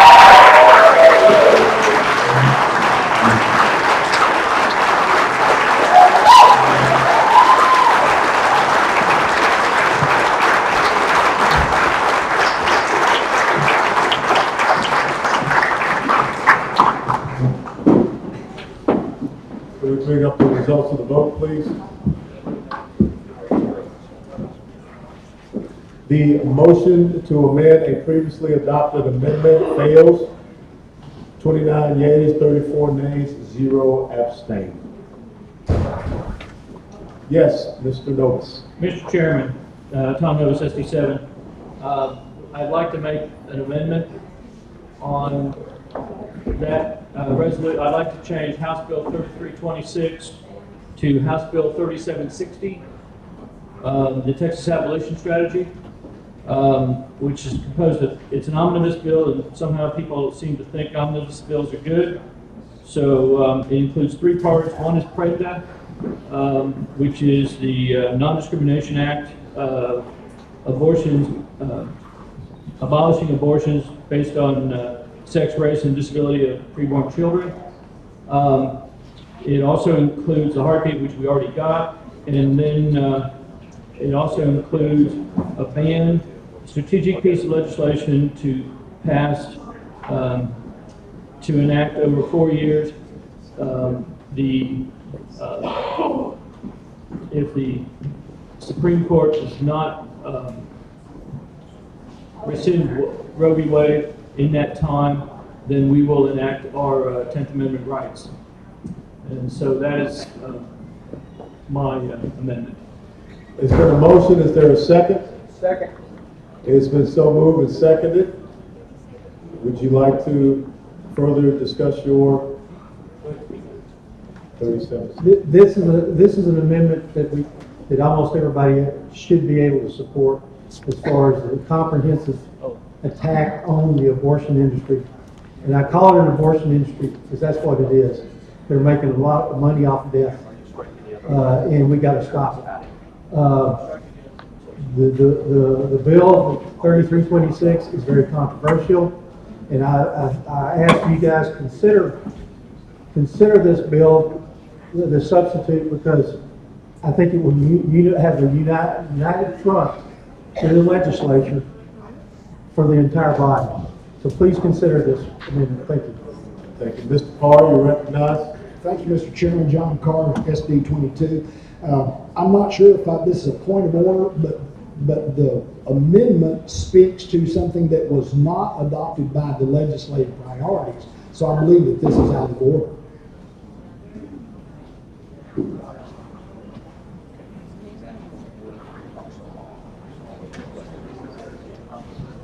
Stand at ease.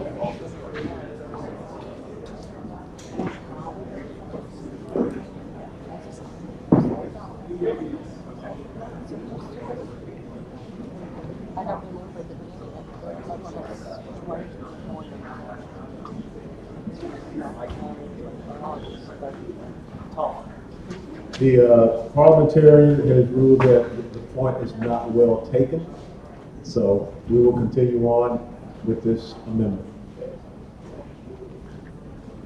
Yes, Mr. Garcia. Rolando Garcia, SC15. I mean, how many bites of the apple are they going to keep having at this? Okay, everything I said before applies here. 3326 is the only bill that completely fulfills the priority to abolish. What they're referring to, the Texas Abolition Strategy, it's a perfect bill. It's an omnibus bill that includes all of these, that includes things like heartbeat and some other pro-life bills. But it does not immediately assert our 10th Amendment right to nullify Roe and immediately abolish all abortion. That's in the platform. That's what's in the priority.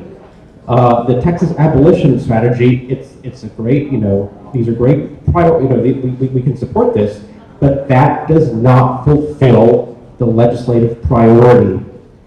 Please do not defy the will of the delegates who voted for this priority. Abolish abortion, nullify Roe, assert our 10th Amendment right. Texas Abolition Strategy does not do that. Ms. Robertson, you recognize. Tanya Robertson, SD11, speaking in opposition. Although I appreciate the sentiment, if this was the 85th legislative session, this would have met our priority language. But we're only talking about legislative priorities, and this particular bill was not adopted by the Legislative Priorities Committee. Any further debate? Once again, this is a motion to amend a previously adopted amendment. It will require a 2/3. If you are voting in favor of this proposed amendment, press 1A. If you are voting in opposition of this amendment, 2B, 3C if you are abstaining. The vote is now open.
Carlos Cascos. Oh, it's good.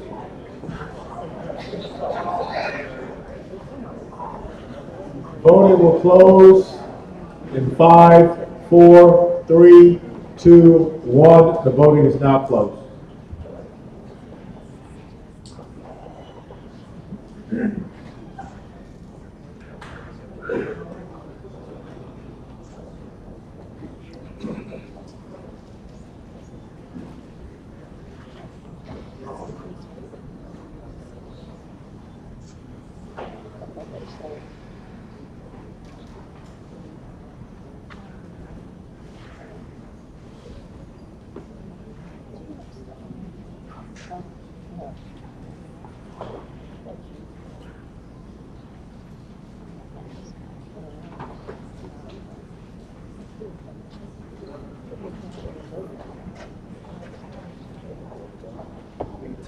Yes, 1 no, 3 abstain.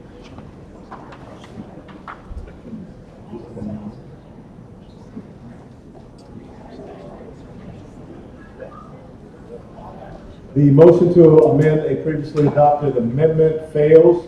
18 yeas, 41 nays, and 3 abstains. Yes, Mr. McDonald. Yes, Mr. Chairman, Chris McDonald, ST6, I rise to call the question on the entire resolution as a whole, please. It is so moved and seconded that we have in the debate on this resolution. Is there any discussion? All those in favor signify by saying aye. Aye. All those opposed? No.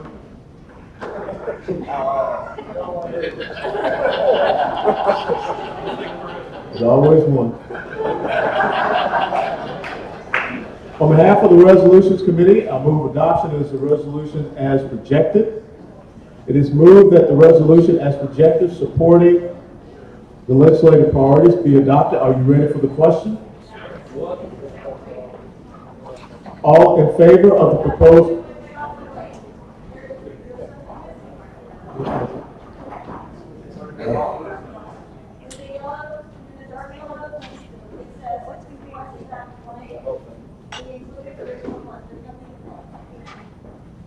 Oh no, it goes back to the original language. An abolition of abortion 3326. Because the last motion to amend the previously adopted motion did not pass. Yes, ma'am. Good eye. Thank you. Voting will now be open. If you are in favor of this resolution, vote with your voting pad 1A. If you're not, you're in opposition to B. If you're abstaining to receive, voting is open.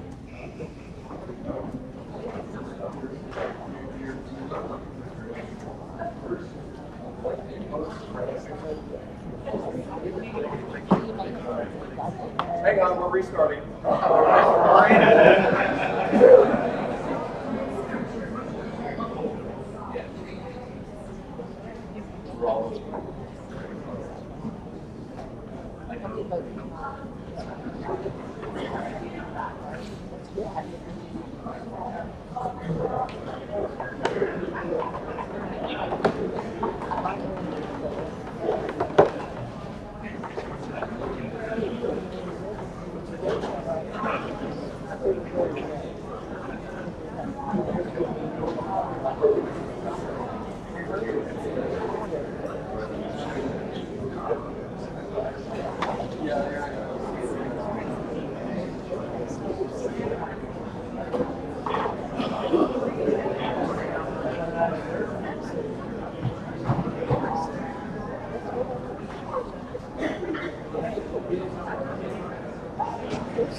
Voting will close in 5, 4, 3, 2, 1. Voting is now closed.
Yeah, but Terry, he may have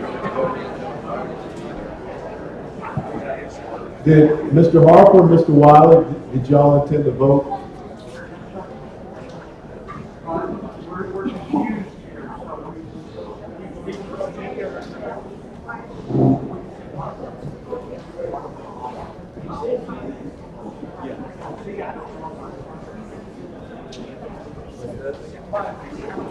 David Wiley, I speak 12 yes. Wiley's a yes. Wiley's a yes. Harper was a yes. And the base was a yes.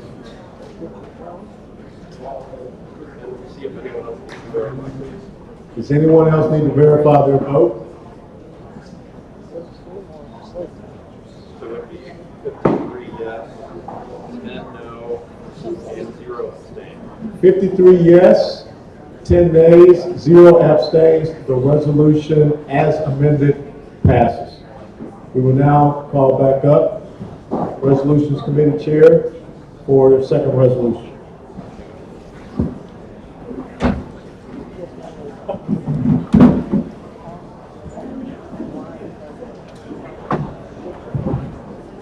Okay, what,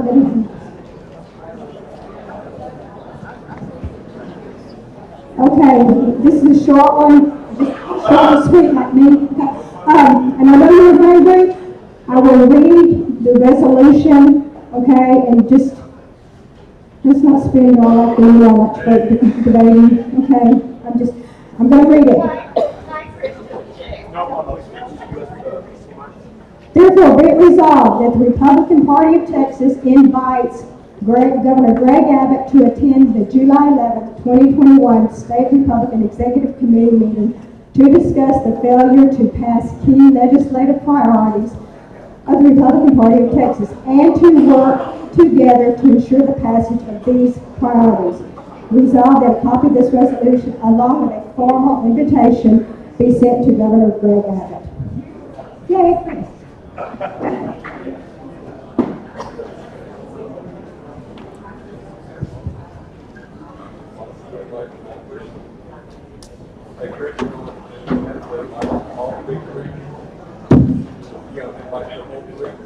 Yes, Mr. Bro, you're recognized. Chris Bro, ST4, I move to postpone indefinitely. Second.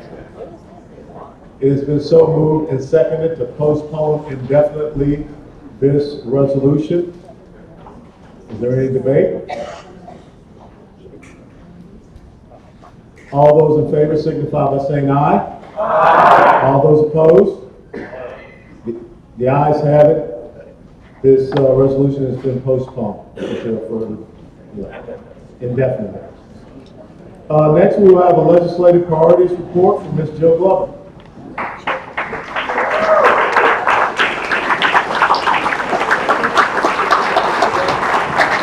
Yes, everyone stand up. This lady has words and words. I think we should get all the community.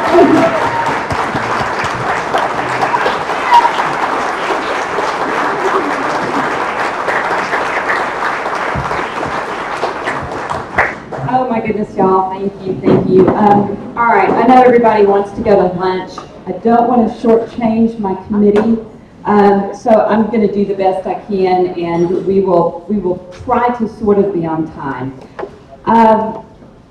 First of all, my goodness, what an amazing session, right? And absolutely, as Representative Schaefer said, the grassroots won on constitutional carry. This was absolutely an incredible thing to watch as we saw our grassroots engage, all our organizations, our clubs, you guys, and it was amazing. And Representative Schaefer, you just did an outstanding job with that bill, and we can't thank you enough. We wish we had a whole bunch more like you, so thank you, sir. I would like for my committee members to please stand. I want to acknowledge you. You all were just amazing and super. Go ahead, stand up, stand up. Thank you, Legislative Priorities Committee. We had grassroots groups, we had TFRW groups, we had Republican clubs, we had county executive committees. We had many groups working together, and guys, we were all singing from the same hymn book. And it was beautiful to watch the process of the people engage with their legislators. And you know what? This session, the people did not fail. Because we did not get more priorities passed was not our fault, and it was not the fault of our Republican voters. You know, when we first started this committee and we were thinking about our strategy, what we were going to do, we said, you know what? It can go two ways. We can get all our priorities passed, as our delegates have asked us, and we can educate our voters let them know what the priorities are, let them know how to engage with our representatives and our senators. And even if all our priorities fall by the wayside and we don't get any of them, if we get an educated Republican voter base, that will be a wonderful thing, right? Because our government is for the people and by the people. And we need to have our folks knowing what is going on in Austin because it affects all of us. So what I would like to do to kind of set up our presentation real quickly is if Brandon, you would please go ahead and put those slides up. Last session we had 5 priorities, none of them passed. We got one bill, the Chick-fil-A bill, that was the priority bill that passed. So to give a little bit of context for what I would like to present, first I have the governor's priority bills up here. And the yellow over on the right-hand side means that it's sitting on the governor's desk, ready to be signed, right? The green means that he has already signed it. So we have lots of green on the governor's priorities. Let's go ahead and move next to the lieutenant governor's priorities, please. Lots of green and quite a bit of yellow, right? So he's had a pretty successful session priority-wise. Let's go ahead and move to the next slide. These are Speaker Phelan's priorities. Again, lots of green, lots of yellow. He had a few that died. But overall, looks like he had a pretty successful session, right? All right, let's go ahead and move to the Republican Party of Texas priorities. Gives context, right? We see a sea of red, we see some green, and then a whole lot of gray over there where nothing has happened. And that is inexcusable. And again, it is not our fault. The responsibility lies with our representatives and senators who, by and large, with the exception of a few, did not listen to us and did not do the will of the people. So to give a little bit of a play-by-play, I would like for my committee chairs to please come up here, and I promise I made them yesterday, we practiced, and I told them, you have to do this in under 2 minutes, please, because I know we've got to go to lunch. And so we'll get the hook out if anybody goes very long. But I want them to just tell you the story of their priority bills very, very quickly so you'll know what happened. And we're going to go in reverse order of the priorities. So, Gail, you are up first with banning taxpayer-funded lobbying.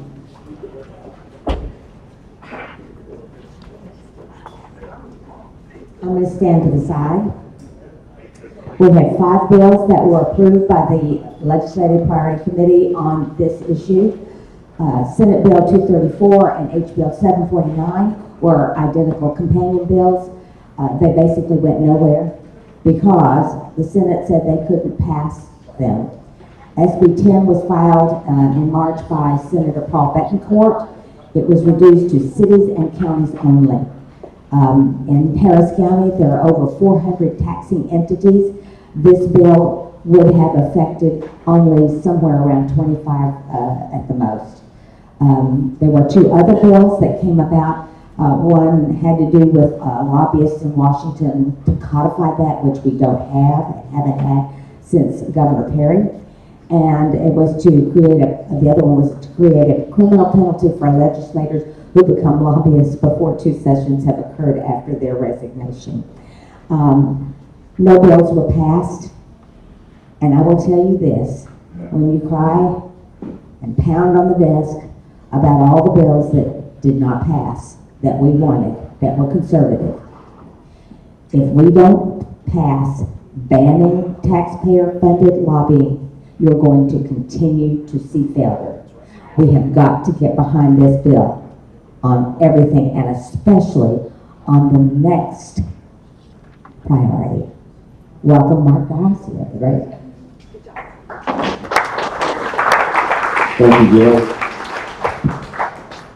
This legislative session for the Family Education Relief Program was a challenge, to say the least. Our bill was submitted.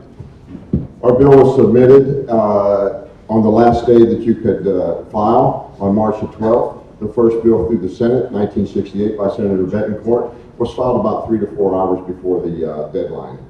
The House from Mace Middleton bill was filed about 2 minutes before the deadline.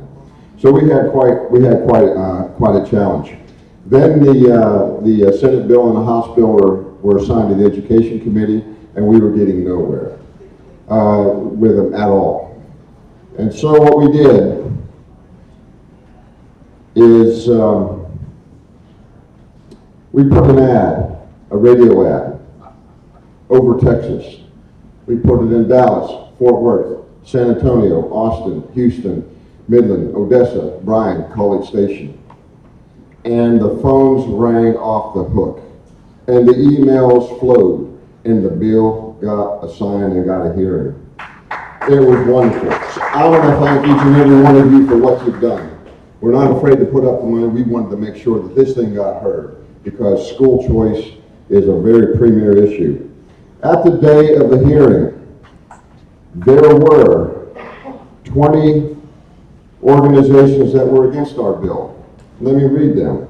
League of Women Voters, Texas Association of Community Schools, Texas Impact, Texas PTA, AFL-CIO, Bear County Education Coalition, Coalition for Public Schools, Texas Urban Council Superintendents, Dallas ISD, Fort Worth ISD, Texas Association of School Administration, and many others.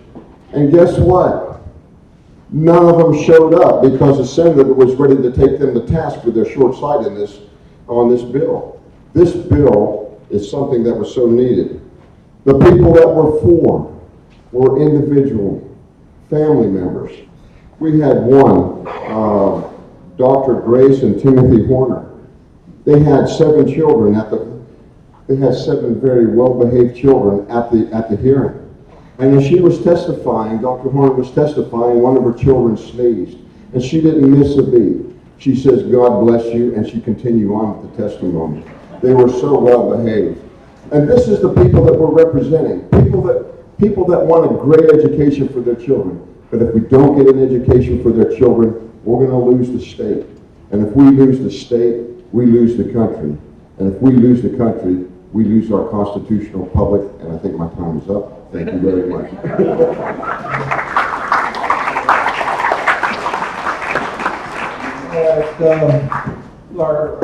We had a monument protection priority, and we had 9 bills filed to protect monuments and markers throughout Texas.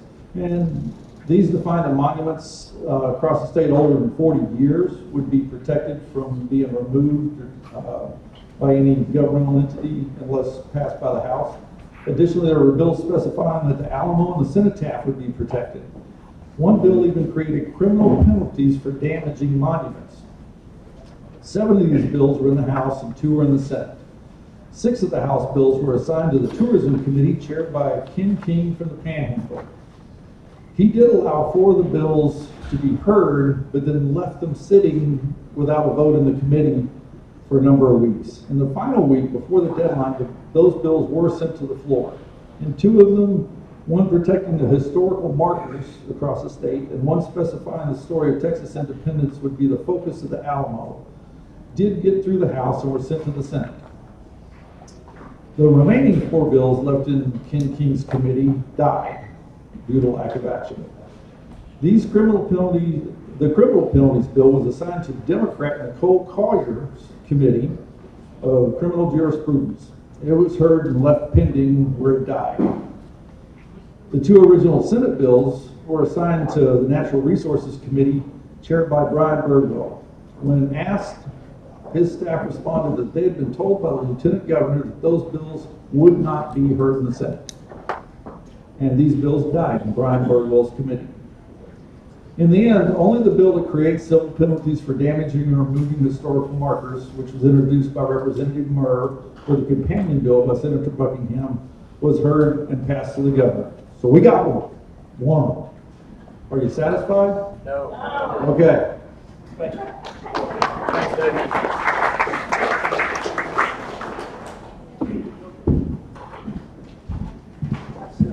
Well, it's still morning. Good morning, everybody.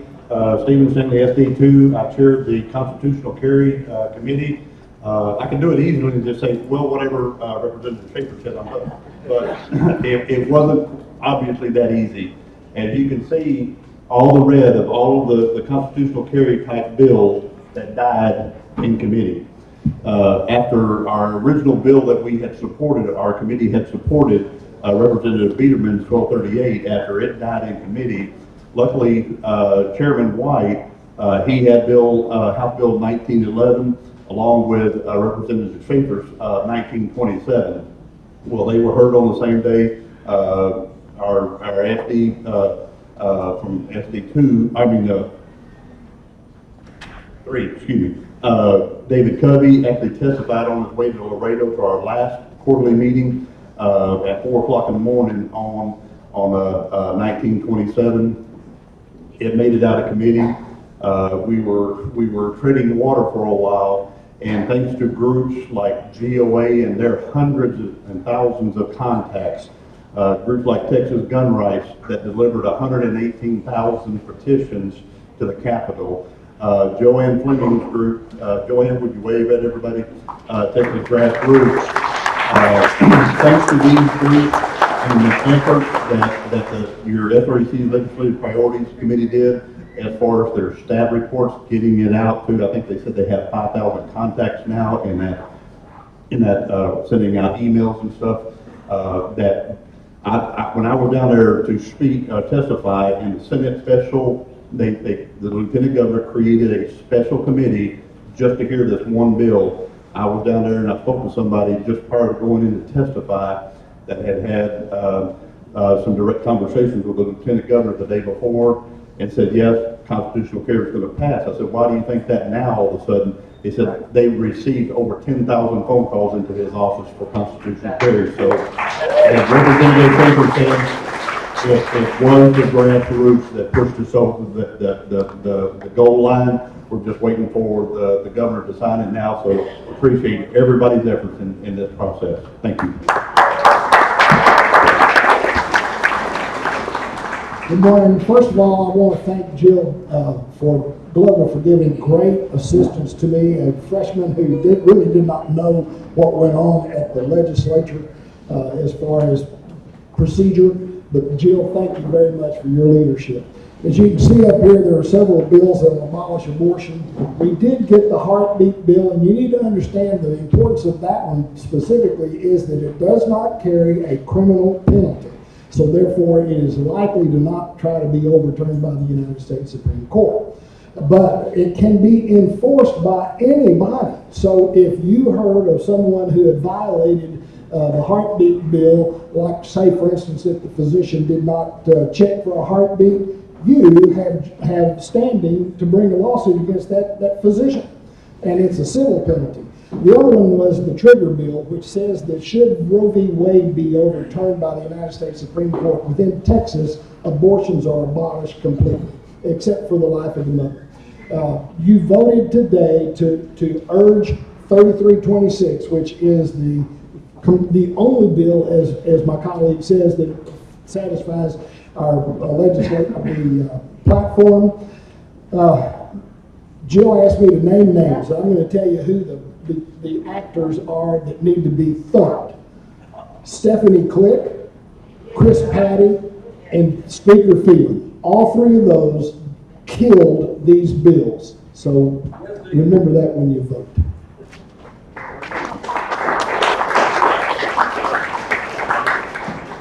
Alrighty, my priority was child and gender modification. I want to thank, we had one absolutely amazing hero on this particular priority, and that was Representative Brian Slayton. Representative Slayton and his office staff looked at every bill that came up on the floor of the House for a vote, and they tried to figure out a way to get an amendment on that bill to protect kids from sterilization and medical mutilization in the name of trying to attempt to change a child from one sex to another, which is absolutely horrific. And I give them so much credit for doing everything they possibly could.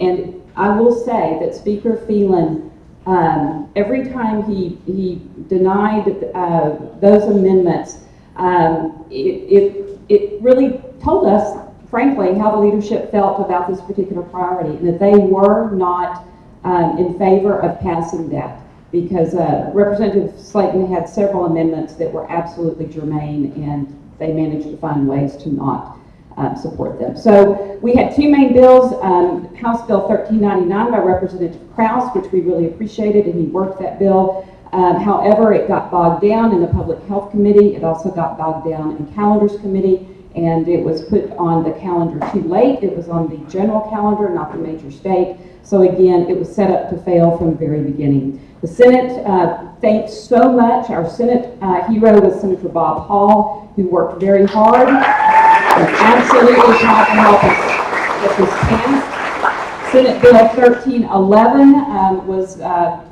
it sat on our Speaker's desk when it came to the House, was not moved quickly enough to get to the floor for a vote, and again, it died. It is absolutely appalling to me that we did not protect children this session, and we must do it in special session.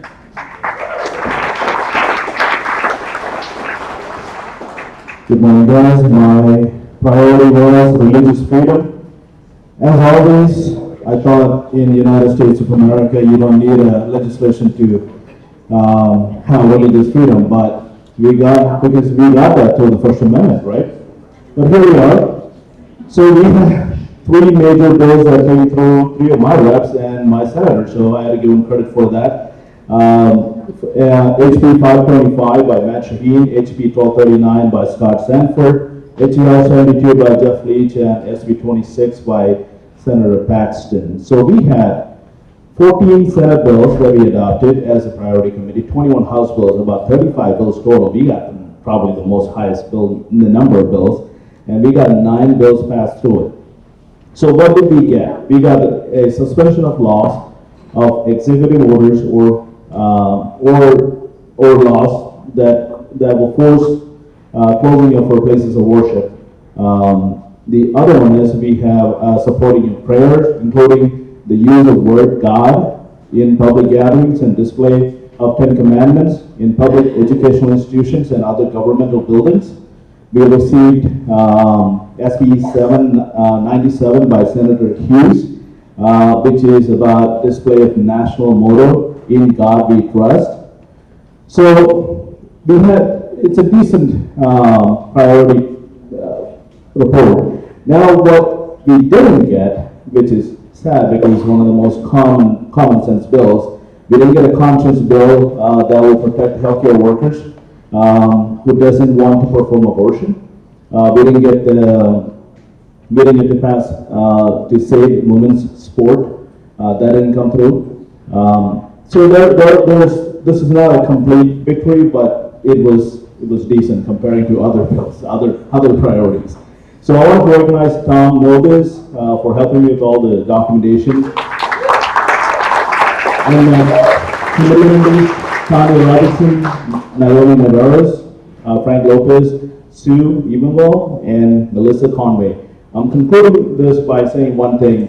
Please remember the reps and senators who helped us throughout these things, and also remember who did it, because primaries are coming up. Thank you so much.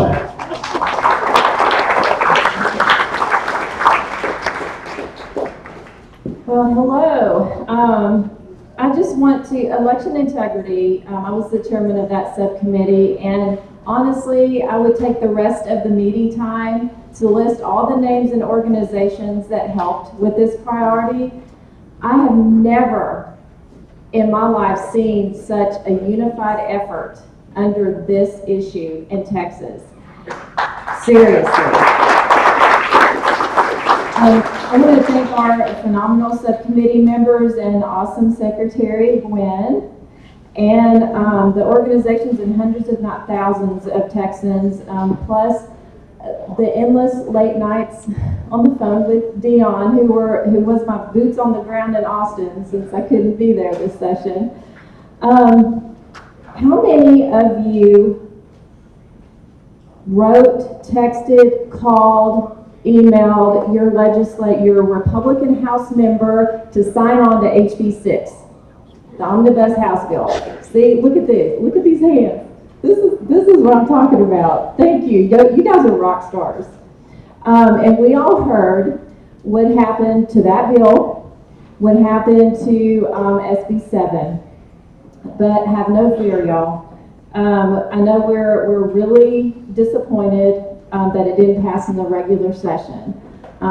There's plenty to blame to go around. You know, some poor time management, some behind the scenes stuff that happened within the administration part of the process.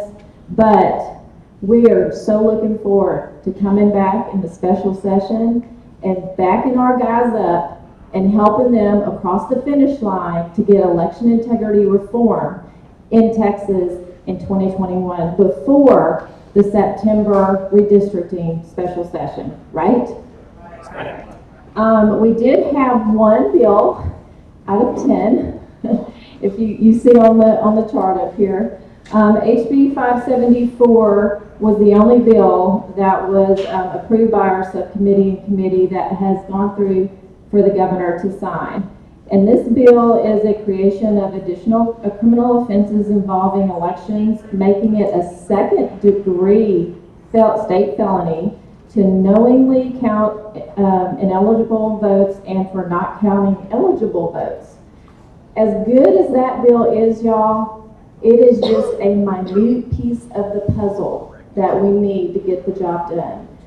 And as you can see up here on this chart, Senate Bill 155 was actually killed the same way SB 7 was when the Democrats walked out. So we're looking forward to getting that one done too, hopefully. And that is my report. Thank you. Thank you. So where do we go from here? Well, special session, here we come, and we expect the rest of our legislative priorities to be passed in that special session. To close things up, you know, the Republican Party of Texas legislative priorities are so easy for me to defend and advocate for because they reflect the principles that are in our preamble and in our Republican platform principles and our planks. And those, our party platform and our principles reflect Judeo-Christian values that form the foundation of the United States of America. And you guys know that we are in a fight, and if those foundations erode, our country is going to collapse. And that's exactly what the progressive socialists are intent on doing. So I don't know about you, but I really encourage our Republican leadership in Austin and our representatives and our senators to get really serious that we are in a literal fight for our lives and the lives of our children and our grandchildren, right? I want to close with Isaiah 56:1. This is what the Lord says, maintain justice and do what is right, for my salvation is close and my righteousness will soon be revealed. We must hold Texas and hold the line. Thank you, guys.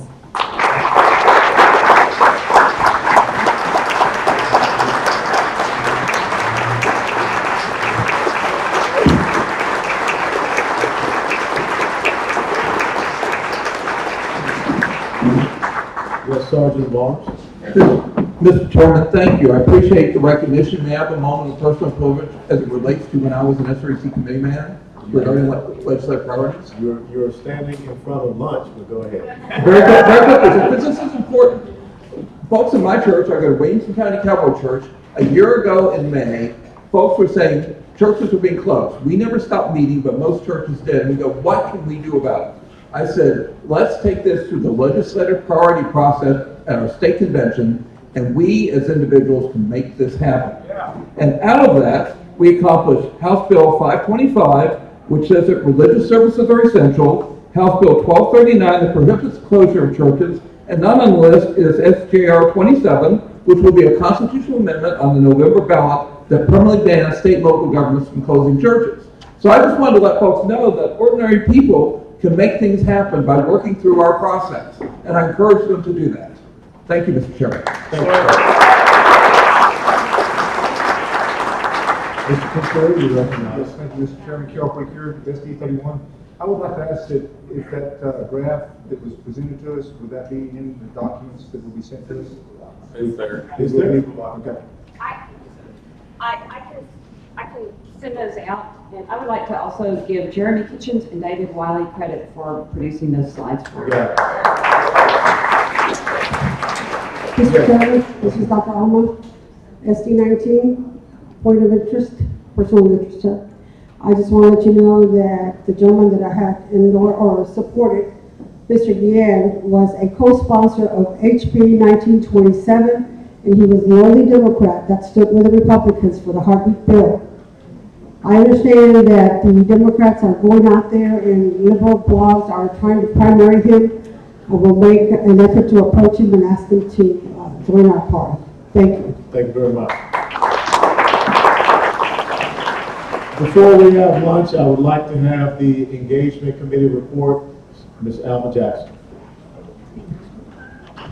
I'll keep it short. I know everybody's hungry. And Maggie turned in about 5 sheets of everything she's doing. Just kidding. It was 1.5. Okay, we met yesterday at 11:30. There were 8 present out of 14. And I did receive reports submitted to me by Joe Waltz, Carlos, and Morgan. Well, they do have separate last names, but they're always together, so I just listed as Carlos and Morgan. Becky Green, Debbie Duke, Robin Cooper, Maggie, of course, and Roy Morales. Each of them are doing what engagement is, which is engaging people and giving them information about why they should be voting Republican. I'm from Bexar County, San Antonio, and I was invited by one precinct chairman to teach engagement.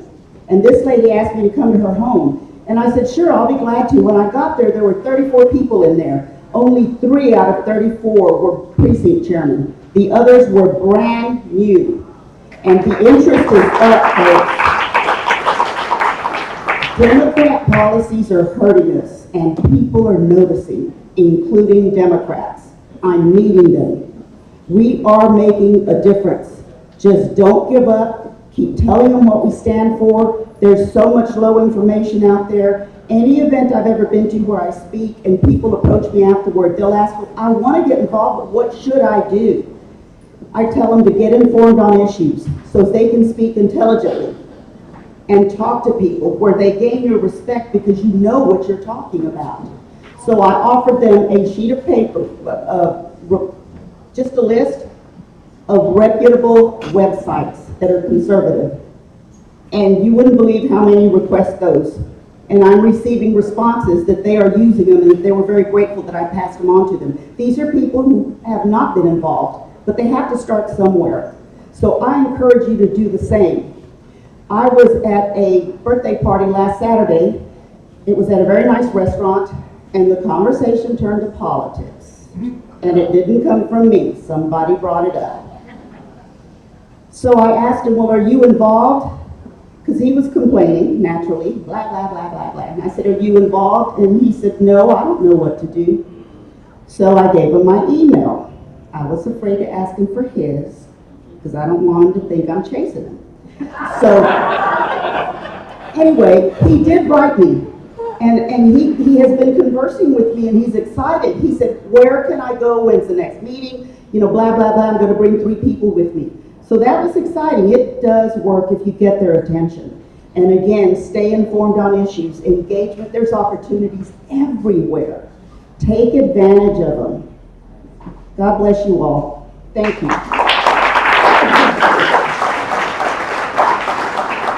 All right. Our lunch sponsor is Joanne Fleming with Grassroots America, We the People. Ms. Fleming, if you'd like to come up and have a few moments to address the body, and then we'll go eat.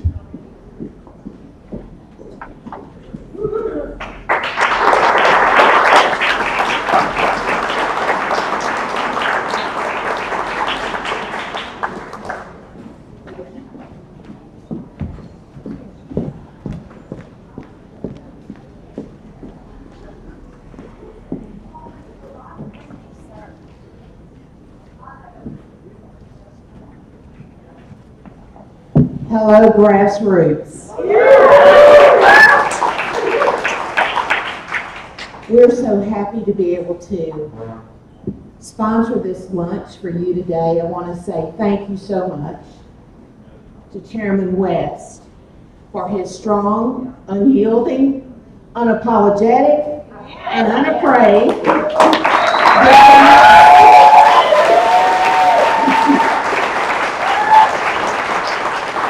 defense of our values and principles. Thank you to Jill Glover and to all of the SRECs who worked so hard on the Legislative Priorities Committee.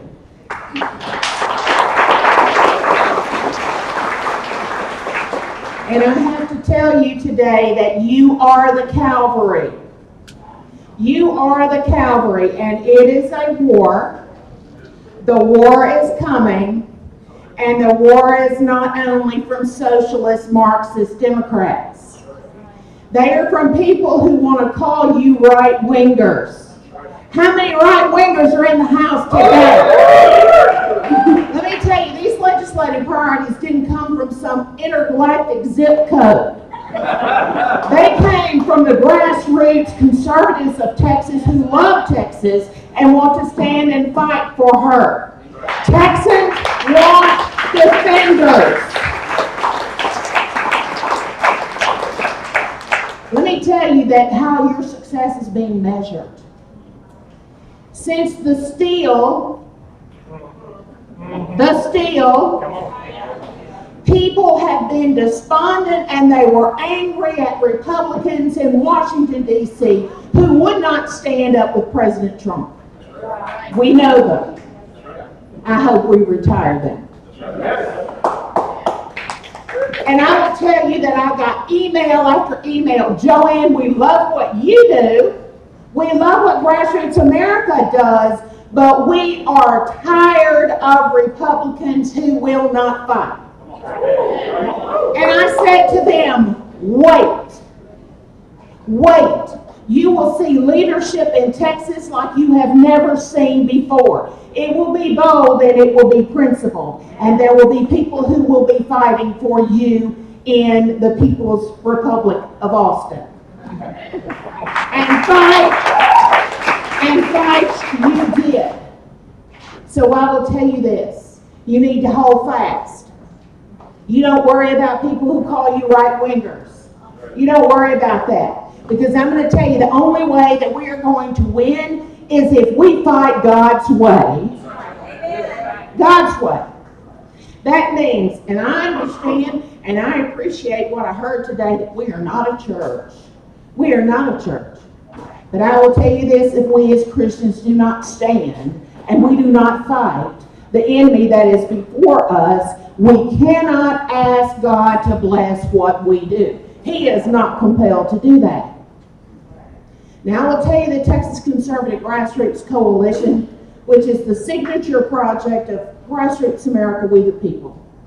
It was designed to bring Republican Party loyalists and activists who actually stand for principles, to bring them with the conservative independents, the Tea Party groups, so that we could stop fighting these shallow fights about who owned the turf, and instead united them around liberty principles.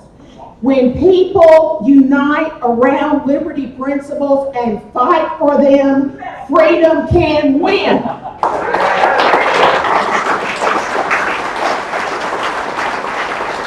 We saw that with constitutional carry.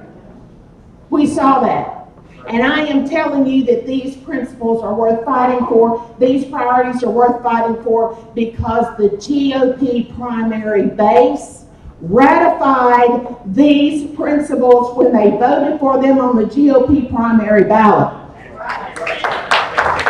It is not the conservative base of Texas that is wrong.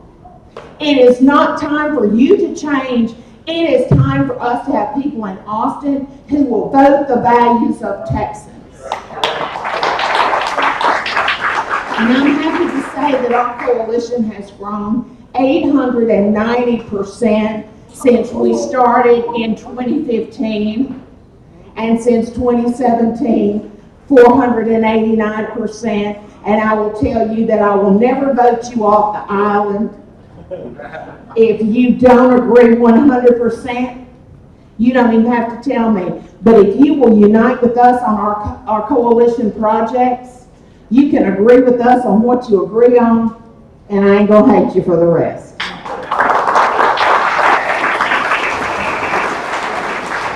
I tell you what I will do. I'll try to do everything in my ability to persuade you to see the rest, right? God bless you. Thank you all for blessing the people of Texas with your leadership, and may you continue to bless God with your dedication to His values and to His word. Thank you.